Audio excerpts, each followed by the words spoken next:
The Incredible Hulk will not be presented this evening.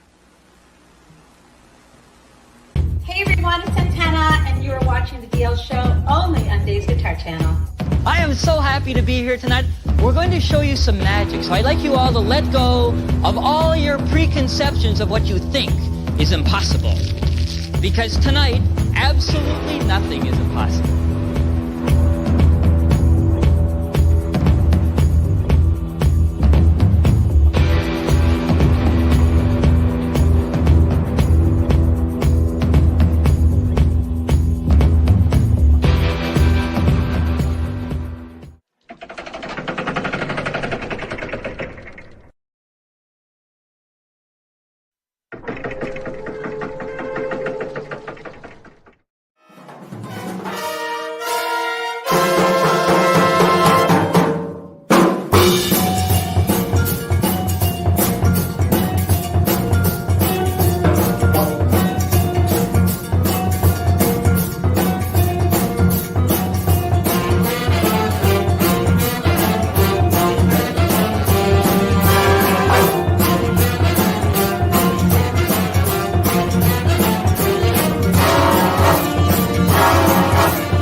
All right. Welcome, everybody. It is Monday, February 20th, and it is another DL show.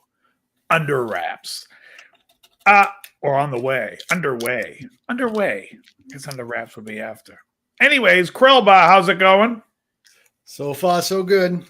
All right. That Quick sounds day at good. work. We were just talking to Joe. Joe's pulling food out of the oven as we speak. He shall be back. Chuck will be here a little bit later.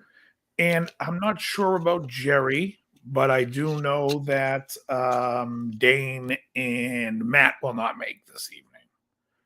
They will not be here. So I'll bring up that movie when Joe gets here, since it'll be probably something I think. Did he see that? Do you know? Yeah. Okay. As a matter of fact, as soon as I mentioned it, he recommended it too as well. Oh, okay. Yeah. So then what's been happening this week? Anything going on? No, I did just a slow weekend and went to like a remembrance for a friend that passed away. And then I was going to go grab a cigar and I kind of decided against it because it was around 4 o'clock and I didn't feel like driving anywhere. Right. Oh, thanks, Jan. Thank you. I did a lesson for, I actually recorded it yesterday for McCartney and Wings, My Love. Yeah, I Fun saw song. that. Yeah, fun song. I always liked it. It was between 3 songs, and I'll do the others at another point. Not all McCartney's songs, but just 3 songs that I was deciding on what I was going to teach. Yeah, was that today you were going to smoke something? No, yesterday. Oh, yesterday. Yeah.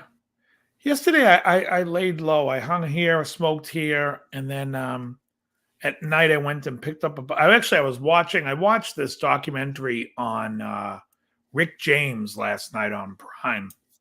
I thought it was pretty good. You know, he was a mess towards the end, but while I was watching it, a buddy of mine reached out to me and he was like, "Hey, I got another guitar with me if you want to do the setup." So I was like, which I kind of forgot that he had another guitar coming. So I was like, all right, I'll run and grab it. It was a Michael Schenker Flying V from Dean. It's actually downstairs right now, but I'll set it up in the next couple of days and get it back to him. And then Is it the one with that black and white, like weird flame looking stuff? Yeah. No, not the flame. It's just the black and white, like the original, okay. kind of like copying his Gibson. So, yeah. And then, saying earlier, I was listening to, well, today I listened to King Crimson in the gym. Not a good gym band. Boy, are they boring. The album was Red, and it is like, I'll have to listen to it again when I'm not moving around. Moving around, it felt like a lead weight on me. So I ended up listening to ZZ Top. You know what's hilarious? I'm watching, something comes up on my feed, and it was this guy, and it's like it's making a comment about Eddie Van Halen, which of course we know people on the internet, on YouTube, there's not enough Eddie Van Halen going on. Or there's too much. Hardly. So the guy says from an interview, Eddie said he listened to Eric Clapton up until Cream ended, and then he really didn't listen to music. And the guy's like, I kind of feel like I'm the same way. It was like a reel or whatever you call those shorts on YouTube. And I'm like, are you a fucking imbecile? The guy didn't listen to music. Van Halen was in a cover band in all of the 70s. Well, Cream was far well broken up. And they've done more ZZ Top and fucking Black Sabbath tunes. Oh, he didn't listen to anything. Casey and the Sunshine Band, too. Yeah, he wasn't listening to music. Well, is that why every Van Halen song sounds like it's on Tres Hombres? Like, give me a fucking break. Eddie, I really wasn't listening to music. Oh, yeah? I call bullshit.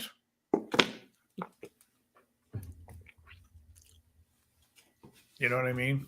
Fucking, I just got the biggest kick out of it.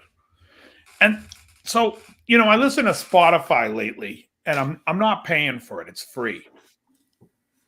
And when you listen to Spotify, if you put on an album, they keep throwing in different songs from other albums because they're like, well, if you pay for it, well, you'll listen to the album you want. Otherwise, we're going to fucking keep like harassing you. So today I wanted to listen to Foreigner, Double Vision. So I'm listening to Double Vision. Then they slide in the live version of Hot Blooded fast. I skip. I don't want to hear a live version of the fucking song. I don't want to hear live anything. I want to hear the album. Then they played Jukebox Hero and then Urgent, which of course I skipped immediately. But I'm thinking to myself, how is this band so fucking good on the first album and on Double Vision and suck so bad by Foreigner 4? Yeah, they're making hit records and they're good. Good for the 13-year-olds that were listening to Waiting on a Girl Like You, Urgent, and fucking Jukebox Hero when it came out. The album sucks. It sucks. And I don't even understand how that same band that had such a great, I mean, you could hear a lot of Beatles influence in the Foreigner stuff. Then they just became a fluff fucking crap band. Did you like Nightlife at all? Is it on that album? Down. The album stinks. Decent riff. The album stinks. You're not shy. Oh, You get around. Oh, give me a fucking break. I mean, those songs are terrible. Terrible. I'd rather listen to that than a lot of other albums that were out. In 1981? No, but I don't just mean 1981. I mean, I could think of a lot worse albums. Yeah, it's not the worst album in the world, but it's like they were they were a premier band.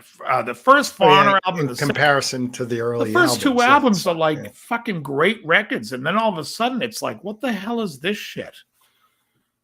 So low. Could you please get the fuck off the radio? It's the South Park voice. And I don't know if you ever watched do you know who James Lipton is? Yes, inside the Actors Studio. The music version of James Lipton is this fucking knucklehead that he calls himself the Professor of Rock. Yeah. He literally wants to suck the ball bag off every fucking guy on his. He's talking about a song. He's talking about a song the other day, and I'm like, what the hell song is he talking about? And then they say what song it was, and I'm like, that song sucked. Why is this guy going on like this is the greatest thing? Oh, and he's like, oh, and then I can't take him. He can't be honest. Oh, this is such an important I'm trying to think of who it was. It's bothering me. But he bugs me. A true but he did a thing on would be critical sometimes. Professor's never been critical. No, I said a true professor would be critical. Yeah, this guy. Yeah, he is just unbelievably right. Like, it's like watching James Lipton in time. You know what I mean? It's like, it's fucking brutal. It's brutal because he also tries to fish you in. You know what I mean? Tries to fish you in by giving you hints about the song. But every time I look, I'm like, I can tell you what song it's going to be. Yeah, and the it's big like, hint in the thumbnail. And I go, I know exactly. And who cares? I like Dirty White Boy, Atomic Punk. See, my problem with, and this is why I bring up the first two. So the first two Foreigner records were all the same band. The bass player left after the Double Vision, and they replaced him on Head Games. What's the name of that album? Head Games. Yeah. So Head Games was a good, like the song Head Games, the song Dirty White Boy. I thought I liked Blinded by Science on that. I liked, but there was some dogs on that album. That was the first chink in the armor. That was like, because women in fast cars, women sucked. Love on the Telephone was gay. It's just, the album was like, it nosedived. So you could see that, like, oh, this definitely wasn't as solid as the first two albums, but it was still a good album. Foreigner 4 was just nothing but like, let's get on the radio. Let's see if Casey Kasem. Now, when did you like it when it first came out, or and then with Foreigner 4? Foreigner 4? Never bought it. See, I bought it. I liked it. Yeah. I hated it when those songs were on the radio. I was like, "This is not the band that did fucking like that." Television. Nightlife. Jukebox Hero. The only thing I liked was I used to air drum to it. That's about it. Yeah. Well, thanks for that visual. Yeah. You should have been air drumming in the air tonight. Because everyone could do that one. Yeah, exactly. It was, and for 1981, you got to remember when 81's rolling around. You got albums like Escape, Journey, Escape, Billy Squier, Don't Say No. All right, Hugh, I'll get you in here. Hold on. No, we haven't seen you for a while. You're looking at me right now. Oh, you said Hugh, not you. How you doing, Hugh? Who, me? Yeah, Hugh. All right, Hugh, the invite has been sent. All right. So, and then makeup show was canceled. 6 drugs or alcohol. Who? I liked 4, but I was 10 years old. What did I know? Yeah, I mean, that's who I think it was for. I was 13, and I had a cousin who had the album. And that's where I heard the album for the first time. And he was 10. Was he 10? Yeah, he's born in 71. He was 10. And he loved it. And I was just like, not for me. At 13 years old, I was like, I mean, the Game was out around then. And ladies and gentlemen, boys and girls, say hello to Hugh Caldwell. Hey, Hugh. Hugh, can you hear us? Hello. He's not. No. Hugh, are you hearing us at all? Or Abacab was out. Yeah, Foreigner 4 is like 81. That's why I'm saying I wasn't really listening to it. Abacab was great. I always like Keep It Dark on that album. I thought it was good. Me and Sarah Jane. Those are like the 2 Tony Banks tunes. They were good. Hugh, what's going on? Can you hear me? No, I don't think you can hear us. But do I hear him? Yeah, I think I hear clicking. Yeah. Hugh, talk.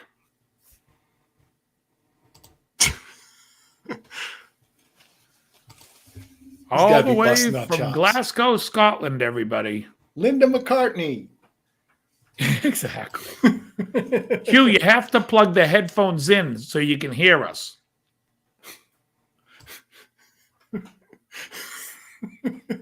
That was unintentionally funny. He's still there. It says it says he's there, and then it says device not connected. I don't know what he did. Anyways, Hugh's having some technical difficulties. He shall be back. Let me see what this is. What is it saying? I have 5. That's not 5. That's 1. All right. Anyways, so that's my rant about Foreigner. Very disappointed in that. Again, I did like some of those. I did like some of the songs on Head Games.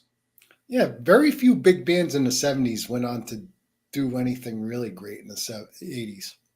They tend to go downhill. You think? I'm sure you could probably name 1 or 2, but I mean, like, well, Zeppelin went downhill because John Bonham died, basically. And they broke up. Yeah, but they didn't Queen put any went records downhill. out. Yeah, Queen went downhill.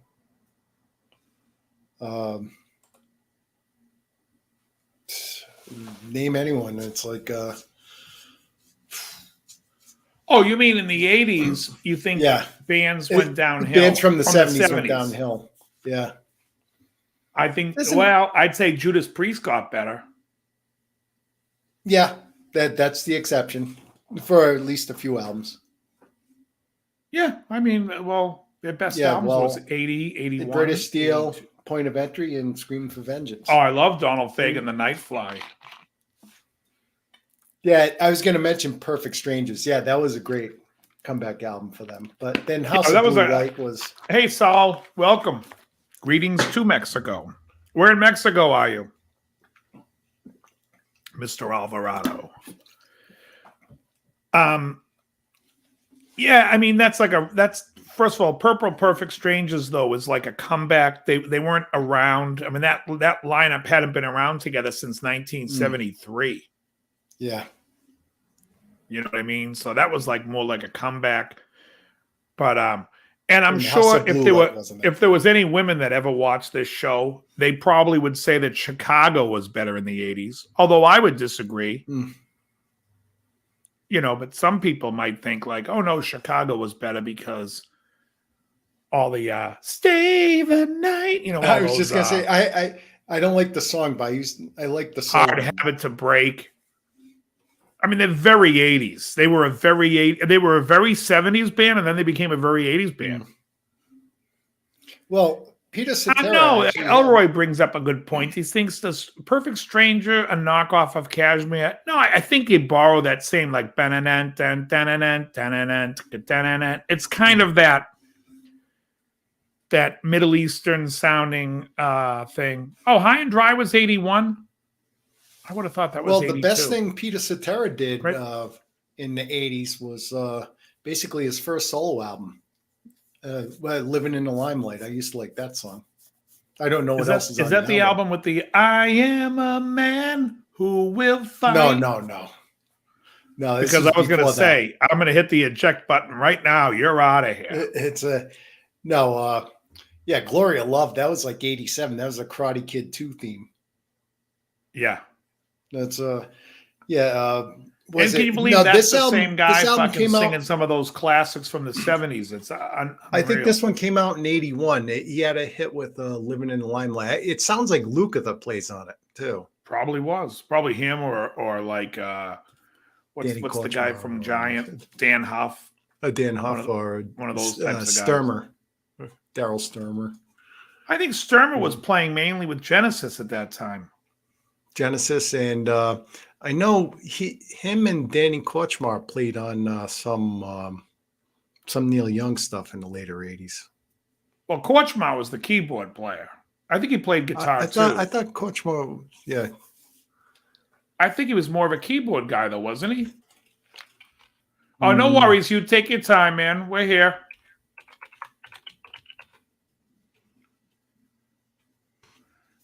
David Foster produced that stuff. American guitarist. Danny Korchmar? Danny Korchmar. Yeah. Didn't he play keyboards for was it Henley? Let's take a look here. Is it a Henley album I'm thinking of? He produced recordings by Henley. I knew he was the producer, but what else I thought he played keys with him. Okay, let's see. Discography. Solo with associated groups. He played with Warren Zevon. Yes. Bob Dylan. Boz Scaggs on Dig. That's a later 2001. Record. It's I met Danny when I was like 19.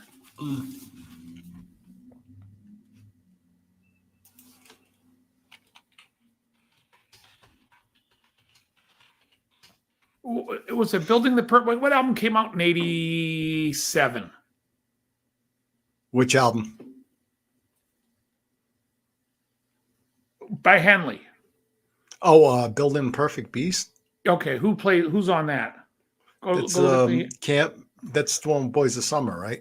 That's Campbell from Heartbreak is on that. On that song, I'm asking, anyway. Well, he wrote it.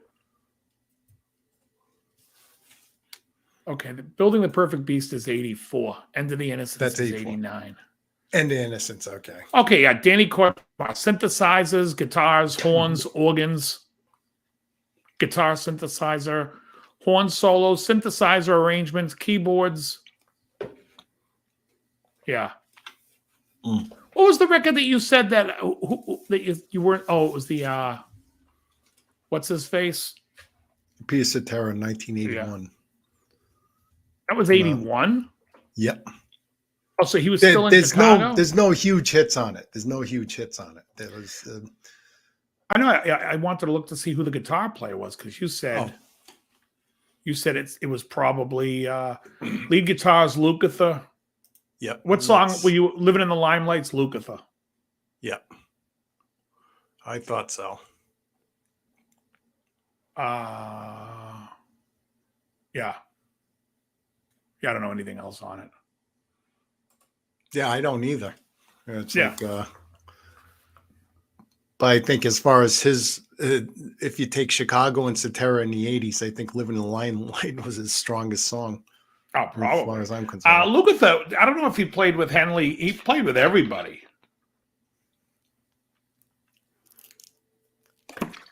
Yeah, Terry Kath was great. Terry would have left the group, I think, by that point anyways. I think he was kind of done with the pop stuff.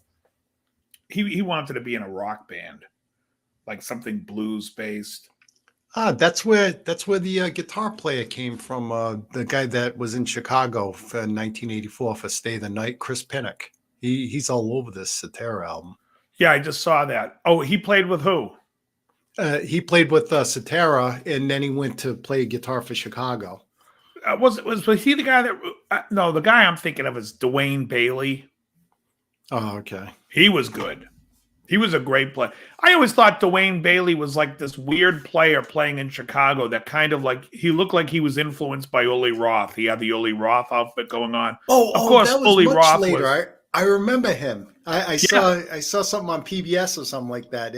It's when it was when Cetera wasn't the singer anymore. No, right. It was late 80s. Yeah, his name was Dwayne Bailey. Yep. I remember that.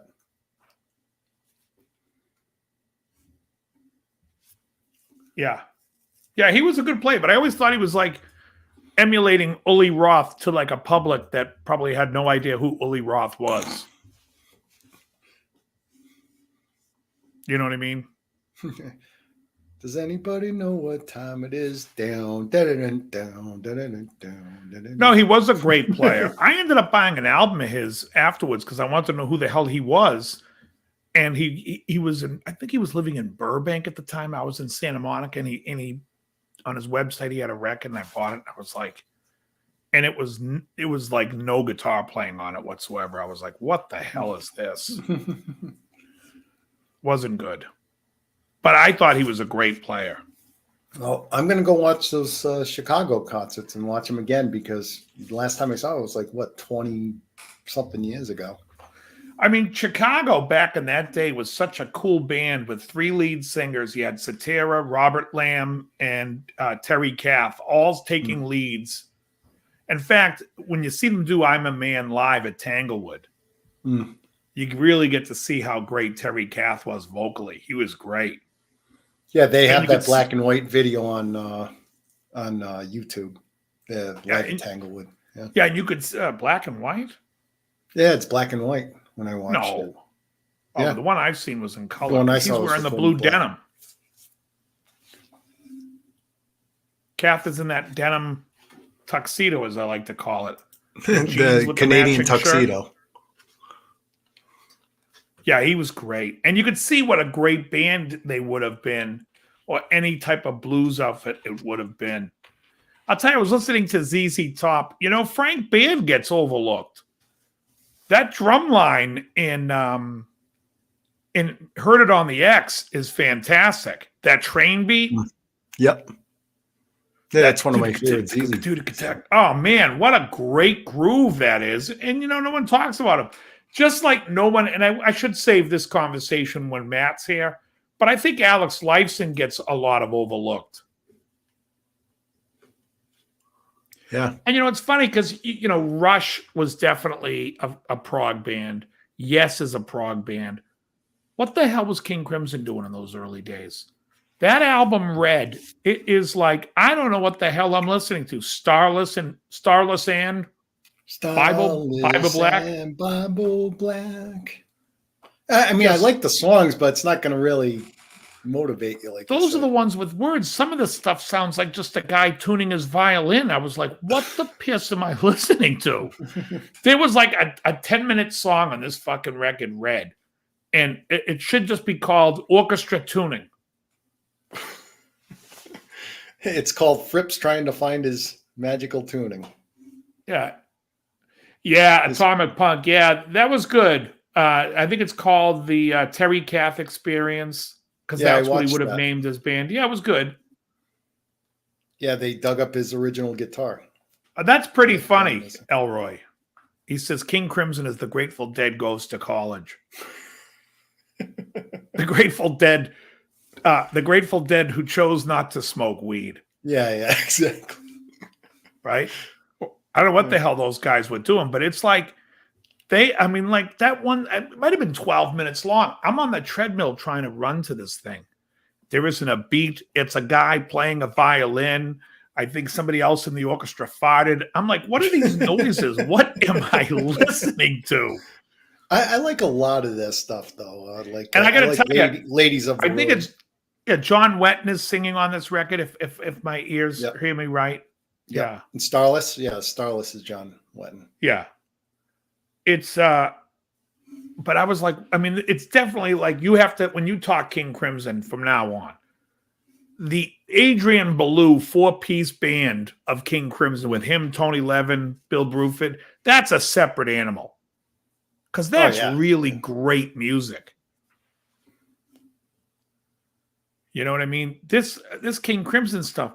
And you know what was weird? I don't know what's going on with the guy in the bass in the band, but everyone's grooving on these low notes and these close intervals. You know, when I teach songs on guitar, I try to stay away from close interval chords. Like I'll never play Cowboy G on a guitar because the G and the B, I hate that sound of two low notes close to one another. Yeah, These guys, every song, yeah, so do I. Every song was like bass playing harmonies like on top of one another. And I'm like, what the hell am I listening to?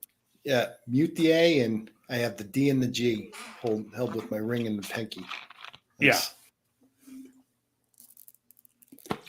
Elephant Talk is fantastic. Talk.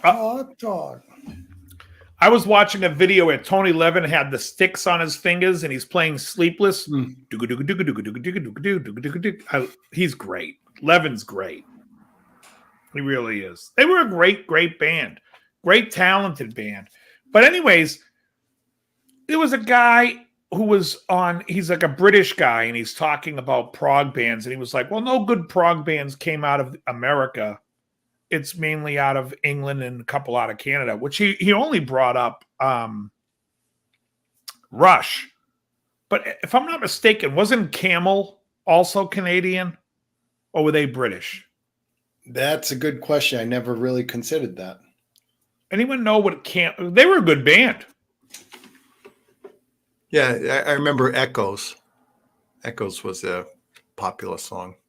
And then, you know, the other day when Joe was reading us that list and Alan Holdsworth got number 1, which, again, I have no problem with. I agree with that. But I forgot Alan Holdsworth played with Gong. English. They're English. Camel's English. Okay. So, so he says, hey, now, how do you bring up bands in the 70s and the 80s without talking about AC/DC? Well, I think AC/DC was better in the 80s. I think the first, I mean, not better. If not better, they were at least as good. So I don't think they went down in the 80s. I don't think they went down till when what's his name started losing his voice on Fly on the Wall. Yeah, Brian Johnson. Okay, no, so Camel was a British group.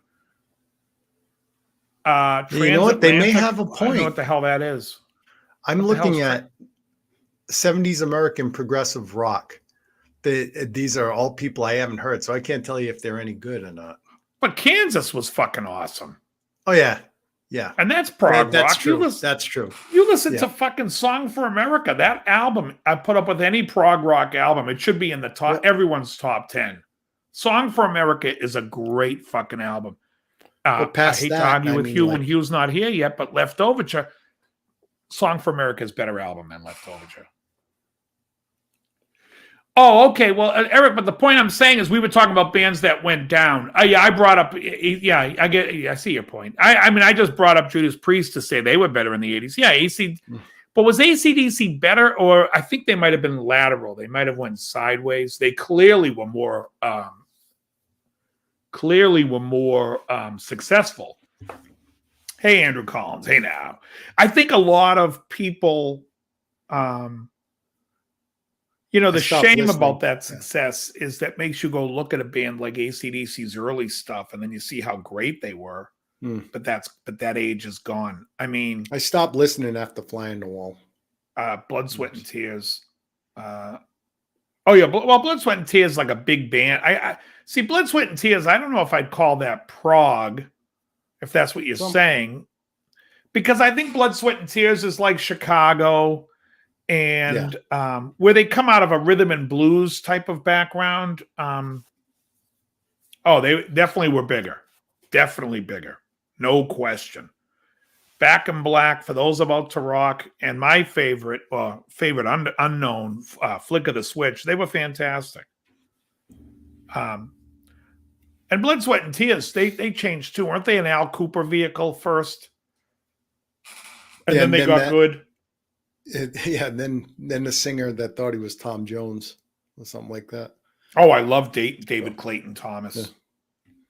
Lucretia McEvil. If that song, honestly, guys, if you listen to Lucretia McEvil by Blood, Sweat, and Tears, if you don't laugh when he says Lucretia McEvil, there's something wrong with you. It's hysterical. The guy's hilarious. Luke Reeves. Oh, I love David Clayton Thomas. Dixie Dregs, I would call that a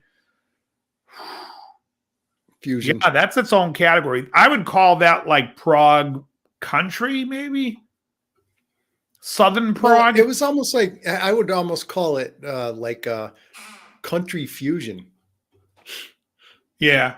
because it was like jazz fusion, but with a country tinge. Well, that's a good thing. Is like, what are we saying? What is prog rock? Because people will say Dream Theater is prog rock. But I consider Dream Theater more to be a heavy metal with heavy metal prog. I wouldn't call it just progressive rock. And but you got bands like Jethro Tull. I guess they would be considered prog. Even though they had, and Yes was prog. Started off as prog. Owner of a Lonely Hearts about as prog as fucking Let's Get Physical, but. Kansas, at least Kansas up until Audio Visions was prog. Yeah.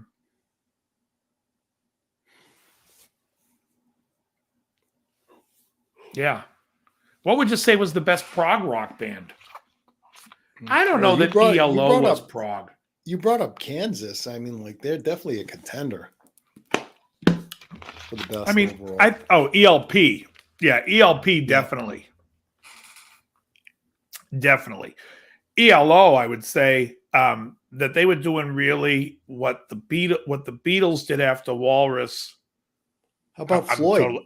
I'm totally joking. Floyd was somewhat prog. Yeah. I'm totally joking. I'm doing my John Lennon, but not putting the accent on. And he's like, there's a band called the Electric Light Orchestra. They're doing what the Beatles did after Walrus. Fucking cool. I figured that out, Jan. Yeah, prog metal. Yes was great. So I'm watching a show, something that popped on my YouTube about Yes. And apparently, and I didn't know this, that John Anderson's lyrics never really made any sense. Which is funny because a buddy of mine used to always sing, the song Natural Science by Rush? Yeah. He always would sing, a quantum leap forward in time and in space. Our lyrics never make any sense. Which is hilarious. But they say John Anderson didn't write lyrics to make sense. He wrote them to fit the melody, to fit the mood of the song, and each word having like a musical part of it. So some guy's breaking apart a lyric and he says like this, what sounds falsely profound. And he says, let me tell you why I love this line. Because no matter how you dissect it or look at it, it means nothing. Tommy, Zappa could be prog, but I don't consider him prog.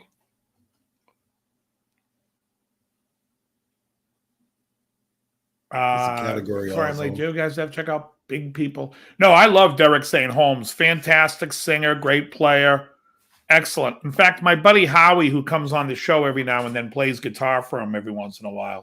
Yeah, I got to see him with Nugent at the Warwick Musical Tent back in '94. But yeah, there's also a young British girl or Irish girl that's on YouTube who always talks prog. She's like the prog girl. But, it's funny because prog rock to me, like I love, it's funny when you talk to real big Yes fans. I'm not a huge Yes fan. I love the I like what I like. What's the album before Fragile called? I always forget the name of the Yes album. Yeah. And then both Fragile, came out the same year. and then the album after that, Close to the Edge, are great. But then people will say, "Oh, but Tales of Topographic Oceans, boring." Oh, Relay. What's the one with boring? It bores me. Those two records bore the living. People go off on them like, "Oh, they're just as good." No, they aren't. What's Heart of the Sunrise on? That's on Fragile. That's Fragile as well. I always like that one. Yeah, it's a great tune. Fragile's great, and so is the Yes album. But I just think not everything is great. And just like King Crimson, from what I heard today, people always had told me, you got to listen to Red. And Red has always escaped me. I've never listened to it. And I know why. Because one of the songs it's like an orchestra tuning up. The other song, it's all right. It's all right. I wouldn't say it's bad. I was enjoying the first 3 songs actually on Red Nightmare. I think is Red is an instrumental, right? That's yes, it's the opening track on the album. Yeah, and then there's Red Nightmare, which is the 3rd song, and there's a song Fallen Angel between them. Yeah, well, Steve Howe has somehow miraculously converted himself into the Crypt Keeper. I don't know how he's done it. I always thought, like, when he was in Yes back in the 70s, he was like a decent looking guy. But what happened? He looks like, you know what he looks like? I was just going to say, he looks like a fucking vegan who somehow miraculously has lived to an old age. Because you don't see too many old vegans. They're going to tell you how healthy they are, but you never see an old one. I've never seen an old guy tell me that. Let me tell you, when you go to, they always talk to old people and they say, "What do you owe your longevity to?" And they're like, "I don't know. I drink soda. I eat beef." Like it's never. Oh, I only eat plant-based stuff. He's a vegetarian. Who is? He's vegetarian since 1972. Steve Howe. Looks like it. And let me just tell you something. That's exactly what he looks like. Like his body is wasting away. And now he's head of the crypt. Now he's the head of the crypt, and he's the crypt keeper. Well, listen, I know I look like my body's wasting away, but I'm not the crypt keeper. No, we're talking about Steve Howe from Yes. Oh, God, he looks like a fucking corpse. Right, Yeah, and so I guess we just found out he's been a vegetarian since 72. Oh, yeah. Well, when they don't do it right, they look like Eddie's brother. Eddie from Iron Maiden. That's what he looks like, the Crypt Keeper. Good Lord. Here's my one issue I have with Steve Howe. Fantastic guitar player. Worst tone in the history of guitar. I knew you were going to say that. You know what? Worst tone. I posted a live clip of him a few nights ago on my Instagram. And I'm listening, go, oh, fuck, that is a bad fucking tone. He has terrible tone. It was horrible. His best tone was Asia. Asia was probably his best tone. I think if not his best might be on Tempus Fugit on Drama. Yes, Drama, he played a Strat. I think it's the only time he's played a Strat. His sound is great on that record. But it's, no, it's not a good look. Speaking of which, guys, I'm 108 days without carbohydrates, carnivore 108. I feel fantastic.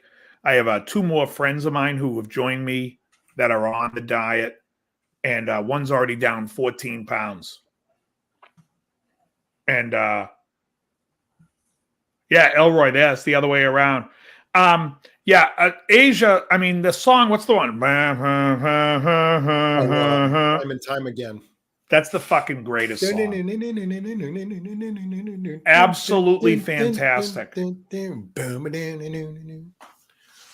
Speaking of prog stuff, Genesis, like, some of this stuff to me, it's I don't know if it's the Peter Gabriel aspect that makes it like he likes singing in these weird movements.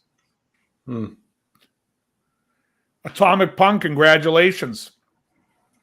Yeah, I'm on it for life, the way I look at it. I'll be I don't want to look like Steve Howitz from 1972 on. Yeah, and what people can do is like he was on for 6 months. You just introduce stuff gradually and see how your body handles it. Because, in reality, it's an elimination diet. That's how they originally came about with it. And people say, well, hey, I'm doing great on carnivore without adding the other foods. So. Yeah, I don't know what he says. Clapton with the SLO in the 90s. What was he using in the 85? Because that solo he does on Forever Man is probably his best tune. Funny story. That was the Soldano. Hey, Speak Why. Oh, my goodness. That thing that I just made, you got to try that, Dave. Oh, it was good?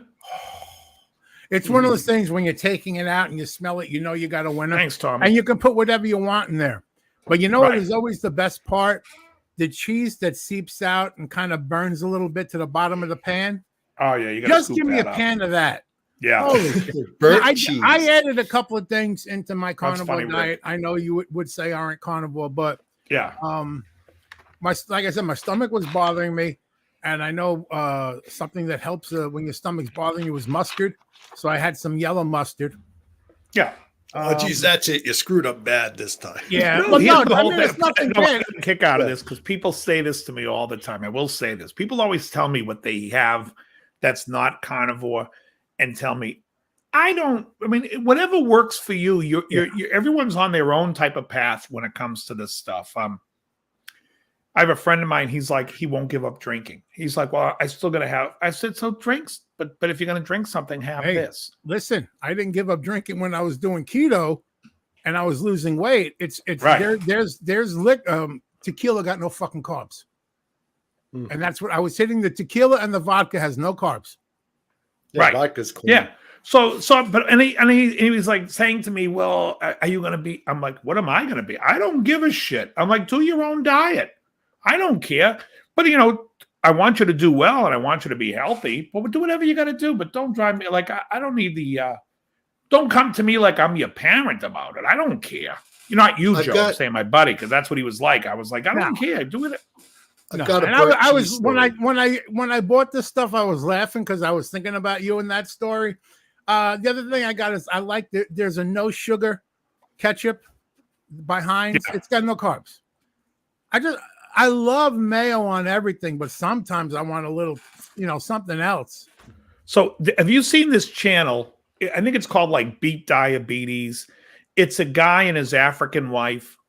He's like a white guy, older guy who's clearly like gray on the sides, but wears a blonde wig, which I fucking love him.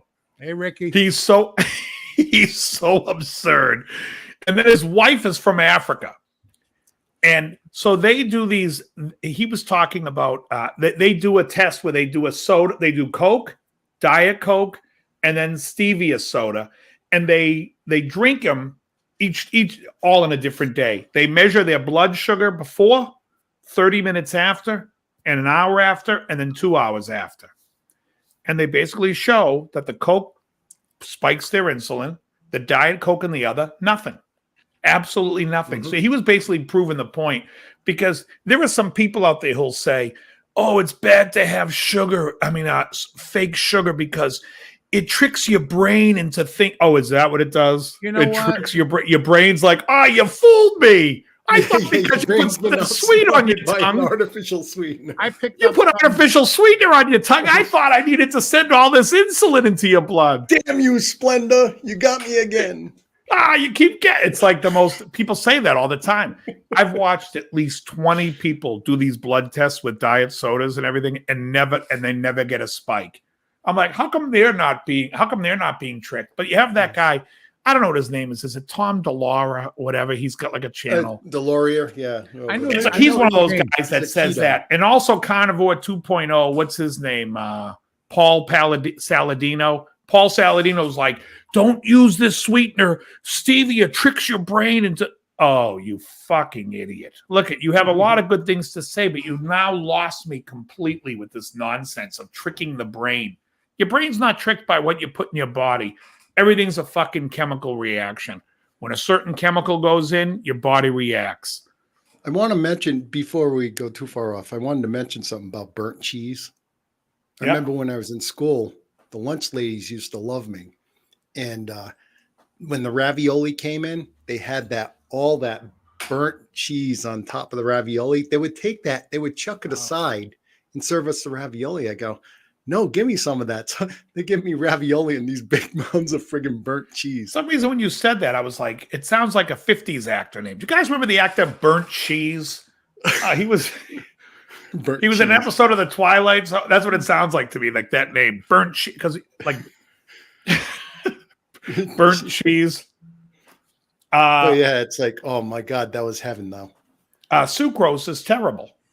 My official stance on anything, sucrose, fructose, anything like that, terrible. Comatose. So, but if you use equal, and Cheech said he never heard anything good about aspartame. People have been fighting aspartame for the longest time. Mainly it was the sugar lobby and the corn syrup lobby. Yeah. They don't want you to use it because sweetener. The most highest studied sweetener. And listen, and I said to Matt, who said, "Oh, it causes this and causes that." Well, since 1982, it's one of the most used substance. Let's see if things went up, and they didn't go up. So that tells me it's the same thing when you talk about saturated fats. Like people talked about saturated fats clog your arteries and do this. Well, let's take a look at it when it was the only fat. Well, people didn't have clogged arteries. Now we bring in Crisco and other things, and now clogged arteries is going up. So what does the government tell you to do? Have less of steak. Only have a steak once a week. Cut your saturated fat to 5% of your calorie intake, and everything keeps going up and up. And now they're selling you fucking drugs to get your A1C down, to clear your arteries. And they told you margarine was so good for you, and it turned out it was the worst. Don't have an egg. Drink aspartame Instead soda. of having an egg, melt some plastic from the remote and eat that. Don't have the steak unless the steak is in a bowl of Fruit Loops with skim milk. Don't eat it. Yeah, the fucking list is backwards. It's insanity. It's insane. My doctor. And the other, sorry. Oh, I'm sorry. My doctor had a list years ago, like 20 odd years ago, and he actually recommended back then. He goes ounce for ounce. He goes, once you render out bacon, he says it's actually better for you than friggin' chicken breast. Yeah, sugar's terrible. Yeah. It's kind of ahead of his time.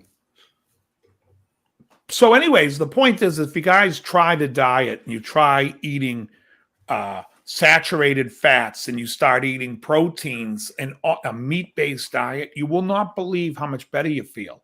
Yeah.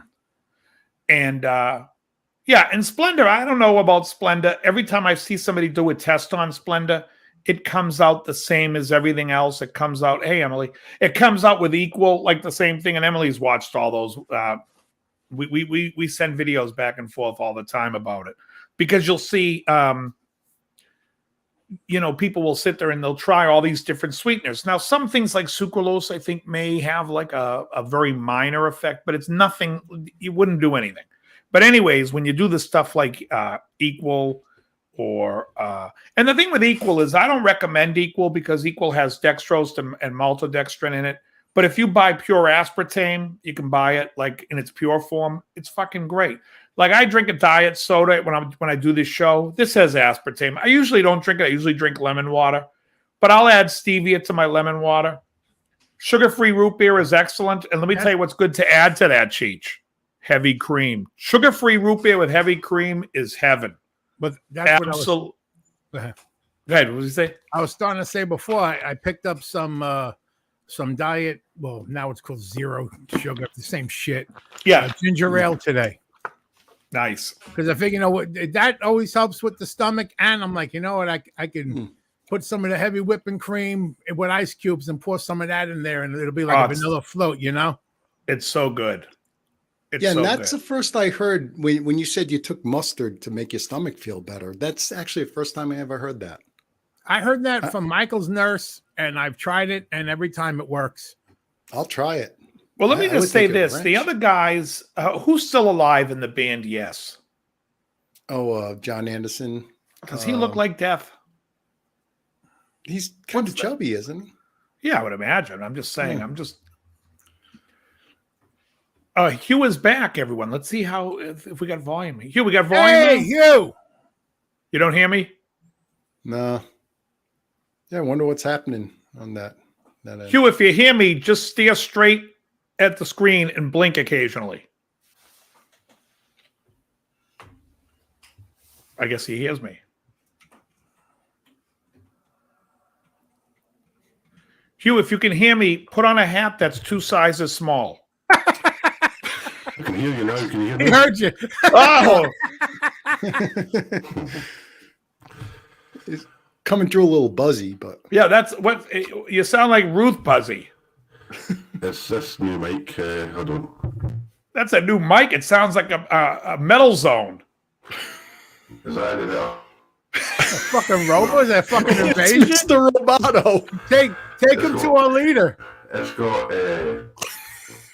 Hugh, do me a favor. Say resistance is futile. Resistance is futile. Oh, that was now what it you cleaned said. out. We got normal. Fuck. I found the clean setting. There we go. Oh, there you go. You got to save that Christ. other setting. That's priceless. Hey, that was great. Hugh, how are you, sir? I'm great, thank you very much. How are you guys? Now, Hugh, now let's Good, discuss. Hugh, you are somewhat on your way eating cleaner. You still eating clean? Mm-hmm. Okay. Are you still not drinking? Yep. Okay. And how's the diet going? Great. I'm still eating the odd thing like garlic and the odd onion, but Okay. and some carrots. But apart from that, Right. And Pop Tarts. It's meat all the way. It's meat all the way. What give me an idea. What's a meal for Hugh at night? It's getting nighttime. Hugh's gonna eat something. What are we eating, Hugh? A pepperoni omelette. Oh, all right. All right, good for you. Or I a eat a lot of grilled, omelets too. a grilled ribeye steak. And an my omelette favorite again. cut. I like to eat a lot of omelets or bacon. Yeah, eggs is the best food for you, man. I love it. I love it. If I ate a pepperoni omelet before going to bed, I need a fucking exorcism. Yeah. I had to. Yeah. So I do carnivore, so I do not eat any veggie based stuff. And again, this is not to tell you what you should eat. I'm saying I don't, because what I did was, and you could try this, do an elimination for 30 days and then just see how you feel. And you can kind of feel out, because that's what Emily did. Emily did and Emily, are you still here? Emily, yeah, she is. Emily did an elimination diet where she took everything out and then slowly started adding stuff back in. Like I know she eats avocados now and she eats cucumbers. So those types of things you can bring in back and you can kind of feel how they are. So an onion and garlic, and I'm sure she probably does that too. I don't. I put salt on everything and that's it. But it's but I'm glad you feel good. Yes. Oh, 100%. I mean, yeah, it's cutting out things like cereal and anything that's basically processed. Yeah, that's the trick. That's the trick, guy. Yeah. Now, we had talked about it in the past, you and I, Hugh, and I don't remember like that. I tell you that like the processed food's awful, and when you stop it, it's amazing how much better you feel. You know, and don't you feel more satiated after you eat? Like you're not starving an hour or two later, or No, I mean, not like you do after. And you're not taking the dumps you used to take from Ruby's Takeaway, are you? It's actually been about 6 months since I had a takeaway. Oh, really? Wow. A takeaway or a dump? Because that's a long way not to go. No, I'm okay. Geez, I think Ruby's is out of business now. You keep Ruby's Takeaway is a little a takeout restaurant up the street from you. It's a Thai place, right? Is it Indian. Thai? Indian. Oh, Indian. Oh, Sorry, Turkish. yeah. It's Turkish. Oh, God, yeah. You don't even want to know what that bathroom smells like after a Ruby's Takeaway. The takeaway is death. The reason that it took me so long to come on there was Chrome wouldn't recognize my camera or my mic.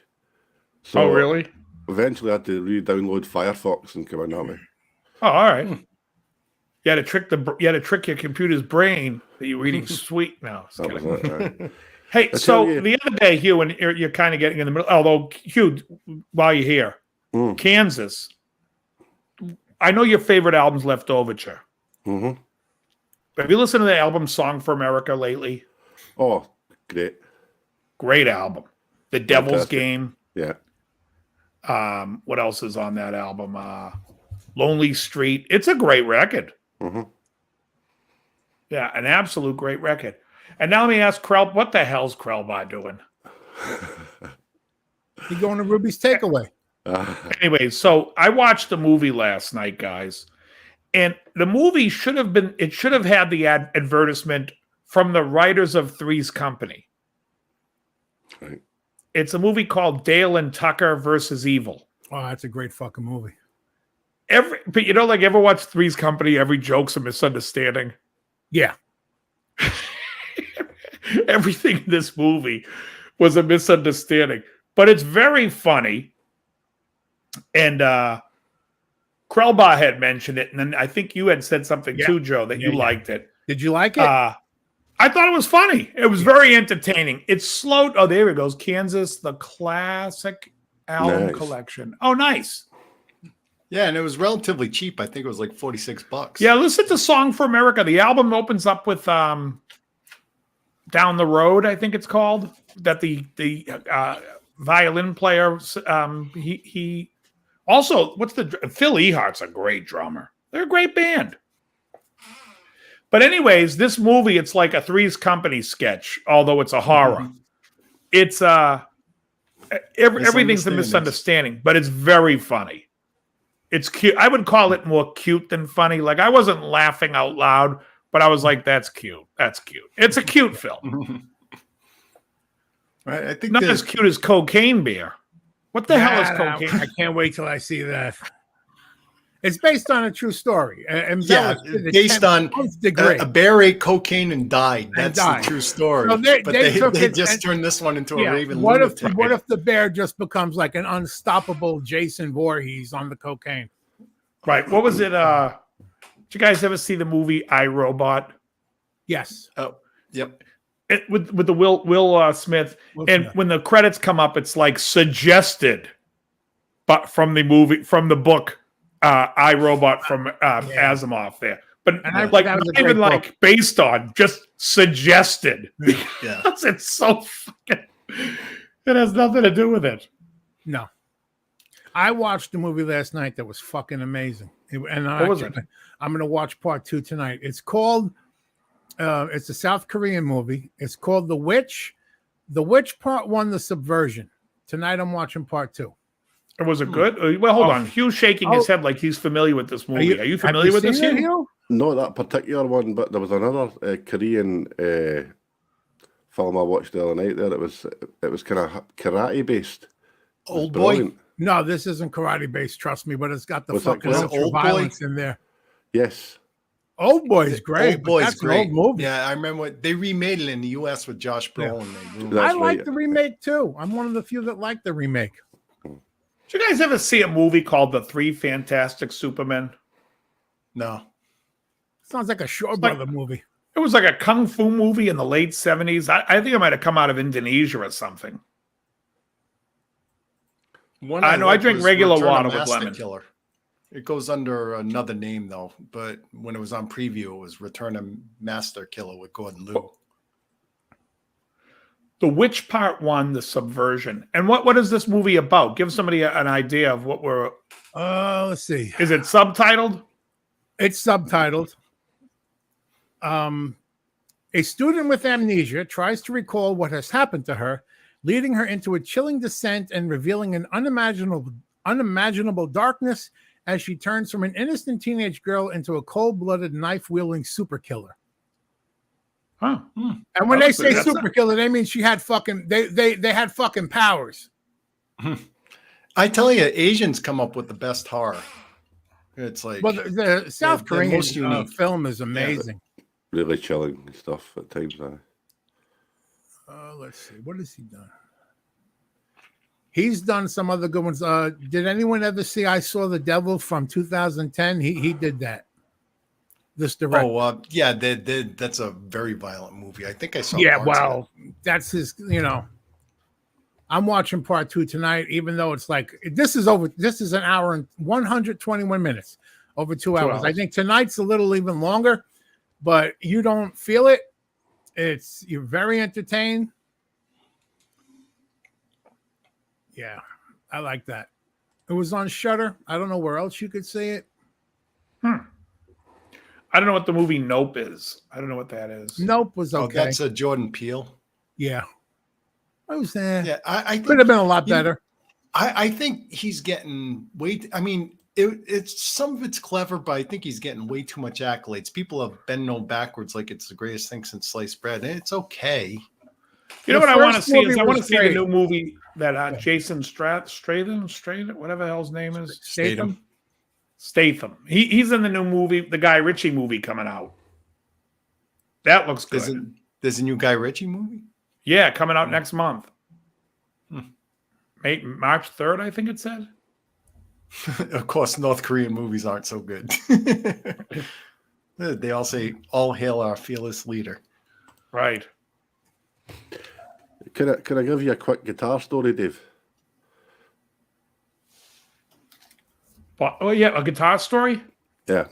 Yeah. Just go ahead. at Saturday night there, I happened to be just browsing my local, one of the local guitar stores, used sections, and this Jackson guitar appeared, and I noticed it didn't have the Jackson pickups in it with the white writing on it.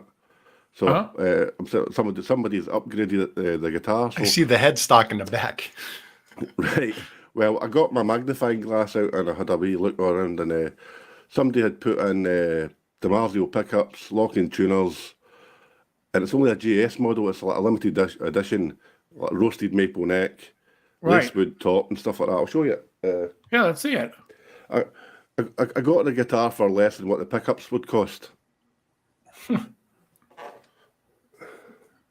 That's nice. Oh, okay. I like that. Let me see. Flame on the neck. Yeah. Is that roasted maple? Yep. Roasted maple, yeah. Oh, that's nice. So, because I'm going to be recording some Judas Priest stuff, so I thought I'd get some for you. Nice. A bit of high power pickups in it. So, Wait, so that was a that when you found that on Saturday night? Nice. Saturday night, got it delivered this morning. It's great. Good find. Good find. Very good. Did and then 2 weeks ago, I think I was live Saturday night. Did you watch that? I think I was sleeping that night, Dave. That's the night. Was it Friday? Yeah, no, I just can't remember when I go look at the chat who pops up. I thought I might have saw him. I usually knackered on a Friday night at that time. Yeah. What time is it where you're at now? It's got to be 5 hours. So you're like It's 2 a.m? Yeah, 2. Aye. Wow. No work tomorrow though. All right. I've had just finished 25 sessions of that phototherapy for my skin. Oh wow. Okay. Very And good. It's almost completely healed all over. That's awesome. So, That's great. happy days. Yeah. I actually have a Shanker Flying V downstairs on my sofa. I picked it up yesterday. It's a buddy of mine's. I'm going to do a setup on it. And actually, he's recording an album with his band. But I guess they let one of the guitar players go. So he approached me with an offer to do to go in. Basically, it's going to be my whole Sunday next week. But I'm going to be recording this kid's album, playing all the lead solos on it. And he's like, "Oh, and you got to learn the solo to Love Her All I Can because we recorded it." So I'm like, "Oh, cool. I'll lay it down." So that'll be cool. I have a full session day on, and he's paying me very well for it. So, well, not very well, but still a decent rate. But anyways, Joe, did you take a look at that list at all by any chance? No, I was just trying to look for a list because someone in chat said, "Is there a list of?" Oh, I saw it. It was Speed. Yeah, Speed. Oh, he said it to me and you. Yeah, I see. Yeah, you were supposed to send to me in the private chat. I don't think you have. I did. Oh no, because then Joe showed up right Yeah. then when it happened. So I was like, Yeah, I'll put the link here. in the private. Yeah, Dave, I've been getting my meat from a local farm lately. Oh, really? Yeah, it's stuff like bacon. It's you're getting stuff that's not pumped full of water, so it's the real McCoy. You know what I mean? Yeah.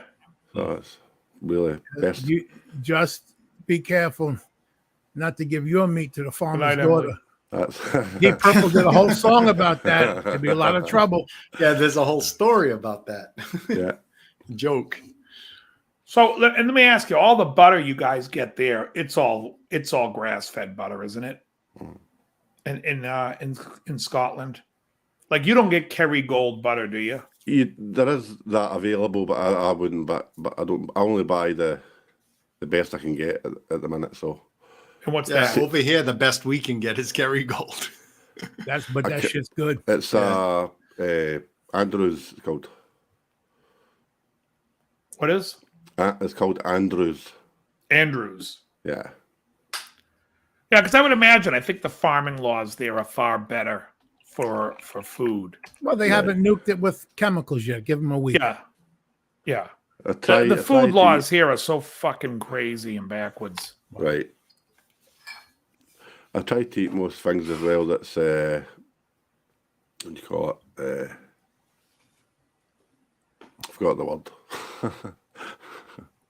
I'll go back to me. All right. All right. Is there a list, gentlemen? That's Did the you one want you to- sent. I I see put it. it in the Oh, chat. let's do that list. Let's do it because I thought it was interesting because I mean everyone here watches, I'm sure. And I'm Rick Beato. I was blanking on his name. Everyone watches Rick Beato. It comes up in my feed constantly. Some video of his. I never watch him. I find it just boring, and I'm so done with the music stuff. I'm like usually I watch more political stuff and stuff that just anything but music stuff. But anyways, I saw Rick Beato had a thing that said it was the 40 greatest sounding albums. And I was like, well, that's a real subjective sounding thing to say. And then I was curious. So I said, I sent the list over to Joe and I said, I wonder what this list, like, what could you possibly have here? Because, I mean, there are certain albums that sound a lot better than other albums. You know, clearly Operation Mindcrime sounds a lot better than the demo, the 4 EP that, or even the Warning album. Yeah. It sounds better than Warning for sure. Well, the same The thing. songs on Warning are probably better. I mean, look, Iron Maiden and Iron Maiden Killers, I love them, but you can't, you know, Peace of Mind, Number of Better the Beast, sounding those record. sound 10 times better. Yeah. So let's see what Rick Beato says sounds good. Now, is there a way, because it looks like his number starts at 1. Is there a way to count it backwards? I don't know. Just remember, you can't mix metal in Dublin. I'm sure I commented on this actually his video. Oh, you did? I think I put in top 40 greatest sounding albums in your opinion. Right. Well, because he's not right. Honestly, because here's what I'm just going to say coming out of the gate. There's going to be very few albums, in my opinion, that sound better than Steely Dan Asia. Mm-hmm. And that's not whether you're a Steely Dan fan or not. It doesn't matter. The lack of I mean, just the beautiful sound and the recording of every instrument in that record. It comes across on the album. It sounds beautiful. That's my nighttime driving album. Go ahead. Say it. Who? What did you say, Joe? I was going to say, I got the list starting from the back. You want to start with 46? It is 46? Yeah, well, okay, we'll go to 46. Yeah, it says 1 to 40, but when you go all the way to the last page, it starts at 46. Okay, let's hear this. All right, number 46, The Beatles' Revolver from 1966. Great sounding album for its time. Number 45, Prince and the Revolution, Purple Rain from 1984. No. All right. I just don't think that's a great sounding album. You may listened like the album, but it's nothing. I don't sit there and go, that production for me is, I would not say that about that album. Go on. Number 44, AC/DC, Back in Black from 1980. I'll agree with that. Yeah. That's in your face. That's It's one of the best sounding records of that genre. I just want to see what's going to say. What is it going to say that sounds better? Well, number 43 is Led Zeppelin 4 from 1971. Okay. It's a Number good sounding album. Now we're going to have a lot on here I've never heard of. Okay. Number I know this 42, guy. Keith. Well, I think I've heard of this one. Keith Jarrett, Spirits. don't know the album. Though. Is jazz piano guy. I don't know the album. No, I don't Number know. 41, this person I know, a great album. It's Marvin Gaye, What's Going On? 1971. Yeah, I don't know that was such a great sounding album. Yeah, there's loads that are at the same time that sound as good in the same genre. There were, there's so many. Agreed. They what are you saying, Elroy? Everyone at the store says which album is the best. Every person that works at my store sees the world's best sounding album produced. Which sees what? I think he meant to says that's the world best sounding album, but I'm going so fast. Which one does he mean? They talk about Dark Side. No, I don't know. It's Elroy there, can but answer. it's not yet. All right, go ahead. Then we got a war going on in the chat with Johnny and Amy. Yeah, I don't know what's going on. I don't know what the fuck that is. Number 40, Ray LaMontagne. Tagney. I'll say it like fucking Bugs Bunny. Till the Sun Turns Black, 2000. I have no idea who that is. He's a modern singer-songwriter guy. You don't know who Ray LaMontagne is? He's good, but the album doesn't sound that fantastic. I don't know who it is. I knew how to pronounce the name because I have a lot of LaMontaignes for friends. Yeah, no, he's good. It's he's got that breathy voice. I mean, it's decent, but the record doesn't sound that great to me. I know this next guy. I don't know the album. Okay. Number 39, Doyle Bramhall II. And the album is titled Doyle Bramhall II from 1996. Is that the guy that plays guitar with Clapton? I think he's played with Clap, but he played with Charlie Sexton in the Archangels. Okay. Yeah, he's a good I almost said John Saxon. Well, he's worked with Eric Clapton and Roger Waters. Yeah, he tours with him. Yeah. Okay. 38, A Tribe Called Quest, The Low End Theory from 1996. Give me a fucking break. I've heard them. I have no idea what this song's are. I have the album. It's great. It's a great record, but it's not something that I'd sit there and say, you want to hear a great produced record? A great sounding record? I tell you who's had a better sounding record, Far Side. Bizarre Ride to the Far Side around the same time was a better sounding R&B hip hop album. Coming in at number 37, David Bowie with The Next Day from 2013. Don't know it. Never heard that. 36. But if it's anything like Heathen. Go ahead. I don't know Heathen either. Yeah. Go on. Number 36, Fiona Apple, When the Pawn from 1999. Is that the one with Criminal on it? I don't know. Go ahead. Number 35, Bonnie Raitt, Luck of the Draw from 1991. Not for me. Is that the one with I Can't Make You Love Me? It might. I think that's the one with Ready for a Thing Called Love. George Michael's version is produced way nicer. Sounds nicer. Go on. Yeah, I don't recall that being any special sounding. Number 34, Carnival, Sound Awake from 2009. Never heard it.